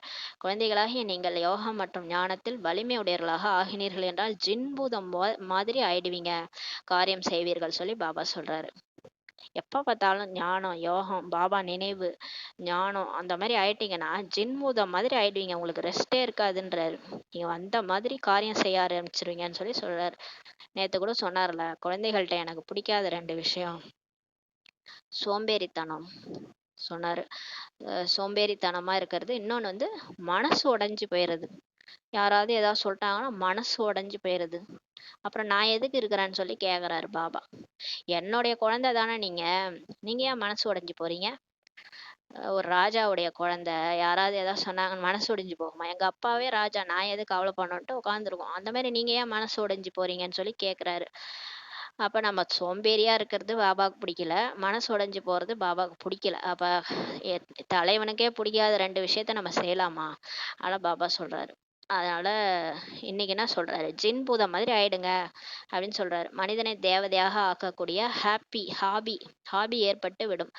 அவங்களுக்கு வந்து என்னன்னா மனுஷனை தேவதையாக்கணும். அது எப்படி அந்த குளவி போய் ஒரு புழு எடுத்தாந்து வச்சு பூம் பூம்னு ஓதி குளவியா மாத்துது இல்லையா, ஏன் நம்மளால மாத்த முடியாதுன்ட்டு அவங்க என்ன பண்ணிடுவாங்க, அவங்க ஹாபி மாதிரி எல்லா மனுஷனையும் தேவதை ஆக்குற காரியத்துல ஈடுபட்டுருவாங்க, ஜின் பூதம் மாதிரின்னு சொல்லி சொல்றாரு. இறப்பதற்கு முன்னதாகவே தேர்ச்சி அடைய வேண்டும். பாபா சொல்றாரு, நம்ம வாழ்நாள் கம்மியா தான் இருக்கு இல்லையா, உலகத்துக்கே வாழ்நாள் கம்மியா இருக்கு, அப்ப நமக்கு எவ்வளவு இருக்குது, ஆயுள் எப்ப முடியும்னே தெரியாது. அதனால இறப்பதற்கு முன்னதாகவே தேர்ச்சி அடையணும். இப்ப நம்ம கவலையும் அதுதான் இருக்கு இல்லையா, நம்ம இறக்கறதுக்கு முன்னாடி பாப் சமான் ஆயிரணும். சேவையும் நிறைய செய்ய வேண்டும், சேவையும் நிறைய செய்யணும். எப்படி செய்யறது என்ன செய்யறதுலாம் குழம்ப தேவையில்ல, பாபாவே வழிகாட்டுவாரு. பாபா நான் சேவை செய்யணும்னு சொல்லி பாருங்க, மறுநாளே உங்களை சேவை செய்ய வைப்பாரு. பின்னாலோ சண்டை மூண்டு விடும். இன்னும் கொஞ்ச நாள் தான், அதுக்கப்புறம் விநாசம் வந்துருச்சுன்னா நம்மளால முயற்சி கூட பண்ண முடியாது. இந்த முரளி படிக்க கூட நமக்கு டைம் இருக்காது. ஒரே சண்டை சச்சரவு, எங்க பார்த்தாலும் போர்க்களம், குண்டு விழும், அப்புறம் வந்து இந்தியாவில் வந்து ரத்த ஆறு ஓடும் சொல்லியிருக்கிறாரு. ஒரே சண்டைனா என்ன பண்ண முடியும், நம்மளால ஒன்றும் செய்ய முடியாது இல்லையா, அந்த மாதிரி ஆயிடும்னு சொல்லி பாபா சொல்றாரு. அதனால அதுக்கு முன்னாடியே நம்ம முயற்சி பண்ணிடணும். இயற்கை சீற்றங்கள் கூட வரும். இப்ப நிலநடுக்கம், போர் எல்லாம் வந்துருச்சுன்னா நம்ம முயற்சியே பண்ண முடியாதுன்றாரு. நல்லது. இனிமேல் இனிமையான காணாமல் போய் வெகு காலம் கழித்து கண்டெடுக்கப்பட்ட குழந்தைகளுக்கு தாய் தந்தை பாப் தாதாவின் அன்பு நினைவுகள் மற்றும் காலை வணக்கம். ஆன்மீக குழந்தைகளுக்கு ஆன்மீக தாய் தந்தையின் நமஸ்காரம். நாம் ஆன்மீக குழந்தைகள் ஆன்மீக தாய் தந்தைக்கு நமஸ்காரம். தாரணைக்கான முக்கிய சாரம். ஃபர்ஸ்ட் பாயிண்ட், ஃபர்ஸ்ட் கடைசியிலிருந்து முதலில் செல்வதற்காக மகாவீரராகி புருஷார்த்தம் செய்ய வேண்டும். மாயின் செயல்களில் ஆடி போகக்கூடாது. தந்தைக்கு சமானமாக கருணை உள்ளமுடையவராக ஆகி மனிதர்களின் புத்தியின் பூட்டை திறப்பதற்கான சேவை செய்ய வேண்டும். 2வது பாயிண்ட், ஞான கடலில் தினமும் ஞான ஸ்நானம் செய்து பாரிஜாதா இளவரசி ஆக வேண்டும். ஒரு நாள் கூட படிப்பை தவறவிடக்கூடாது. பகவானுக்கு நாம் மாணவர்களாக ஸ்டூடெண்டாக இருக்கிறோம் என்ற இந்த போதையில் எப்பொழுதும் இருக்க வேண்டும். வரதானம், கம்பீரம் எனும் குணத்தின் மூலம் முழு மதிப்பெண் பெறும் கம்பீரத்தின் தேவி தேவதை ஆகுக என்ற வரதானம் கொடுக்கிறாரு. கம்பீரம். கம்பீரம்னா அந்த தோற்றத்தை நம்ம சொல்லுவோம் இல்லையா, கம்பீரமா இருக்கிறாங்க. அந்த மாதிரி ஒரு குணம். அந்த கம்பீரன்றதுக்கு அர்த்தமே இன்னைக்கு பாபா சொல்ற வரதானத்தின் மூலமா தான் தெரிஞ்சுக்கிறோமே. நம்ம நினைச்சுக்கிறோம் கம்பீரம்னா அப்படியே கம்பீரமா இருக்கிறதுன்ட்டு. உண்மையிலே அதோட அர்த்தம் சொல்றாரு பாருங்க, இன்னைக்கு வரதானத்துல தான் அதை புரிஞ்சிக்க முடியுது. அந்த குணத்தின் மூலம் முழு மதிப்பெண்கள் அப்பதான் உங்களால பெற முடியும்னு சொல்லிட்டாரு. நீங்க தேவதையா அங்க போய் ஆகுறீங்களா, லட்சுமி நாராயணன் ஆகணும்னா இந்த கம்பீரன்ற குணம் இருக்கணும். அதன் மூலம் தான் உங்களுடைய முழு மதிப்பெண்ணே உங்களுக்கு கிடைக்கும்னு சொல்லி சொல்றாரு. கம்பீரத்தின் தேவி தேவதையா ஆயிடுங்கன்ற வரதானம் நீ கொடுக்குறாரு. இப்ப கம்பீரமா இருக்கிறவங்க எப்படி இருப்பாங்கன்ற அர்த்தம் சொல்றாரு பாருங்க. நிகழ்காலத்தில் கம்பீரம் எனும் குணம் மிக மிக அவசியமாகும். இப்ப வந்து கம்பீரம் என்ற குணம் ரொம்ப அவசியன்றாரு. ஏனெனில் பேசும் பழக்கம் அதிகமாகிவிட்டது. அதிகமா பேசினாலே கம்பீரம் கிடையாதுன்ட்டாரு. பேசுற பழக்கம் அதிகமாயிடுச்சு, வாயில் வந்ததெல்லாம் பேசுகிறீங்க. பாபா சொல்றாரு, வாயில என்னெல்லாம் வருதோ பேசிட்டே இருக்கிறீங்க சொல்றாரு. யாரேனும் ஒரு நல்லது செய்து அதை சொல்லிவிட்டால் பாதி முடிந்து விடுகிறது. நம்ம ஒரு நல்லது மத்தவங்க செய்றோம், அதை வந்து சொல்லி காமிச்சிட்டோம், அப்ப அதுல பாதி போயிடுச்சுன்னு சொல்லி சொல்றாரு. இது வந்து கம்பீரமே கிடையாது. அப்ப கம்பீரம்னா என்னது? நம்ம செய்யறத நல்லதை சொல்லி காட்டக்கூடாது. அதுதான் கம்பீர குணம்ன்றத இன்னைக்கு முரளில தான் புரியுதே நமக்கு. மீதியே சேமிப்பாகிறது. அப்ப நீங்க சொல்லி காமிச்சிட்டீங்கன்னா பாதி தான் முடிஞ்சு போயிடுது, மீதி தான் சேமிப்பாகிறது சொல்லி சொல்றாரு. அப்ப நம்ம யாருக்காவது நல்லது செய்யறோம்னா அதை யாருக்கிட்டையும் சொல்லி காட்டக்கூடாது, அவங்கள்ட்டையும் சொல்லி காட்டக்கூடாது, மற்றவங்கள்ட்டையும் அதை பின்னாடியும் சொல்லக்கூடாது. சொல்லியே காட்டாம இருந்தாதான் அந்த நல்லது செய்யறது சேமிப்பாகுது நம்ம கணக்குலன்னு அர்த்தம். கம்பீரமானவருக்கு முழுமையும் நமக்கு சேமிப்பாகும் சொல்லி சொல்றாரு. இப்ப பாருங்க, யார் கம்பீரத்தன்மையோட இருக்கிறாங்களோ அவங்க நல்லது செய்வாங்க, சொல்லி காட்ட மாட்டாங்க, அவங்களுக்கு முழுமையும் சேமிப்பாகும் சொல்லி சொல்றாரு. எனவே கம்பீரத்தின் தேவி தேவதை ஆனால் தனது முழு மதிப்பெண்கள் சேமிப்பாகும். இப்ப என்ன சொல்ல வர்றாருன்னா, நீங்க வந்து எல்லாரும் நல்லது செய்றீங்க இல்லையா, சுப பாவனை சுப ஆசை வைக்கிறீங்க, நான் இது செஞ்சேன் அது செஞ்சேன், அதை வாயால வர்ணனை செய்யாதீங்க. செய்யாம இருக்கிறவங்க தான் கம்பீரத்தின் தேவி தேவதைகள் ஆக முடியும். தனது முழு மதிப்பெண் அவங்களுக்கு சேமிப்பாகுன்றாரு. செய்த செயலை வர்ணனை செய்வதால் மதிப்பெண் குறைந்து விடும் சொல்லி பாபா சொல்றாரு. நீங்க என்ன நல்லது செஞ்சீங்களோ அதை போய் மற்றவங்கள்ட்ட வர்ணனை செய்யறதுனால உங்க மதிப்பெண் குறைஞ்சு போயிடும் சொல்லி பாபா சொல்றாரு. ஸ்லோகன்: பிந்து நிலையில் நிலைத்திருந்தால் இன்னல்களுக்கு ஒரு நொடியில் புள்ளி வைக்க முடியும்.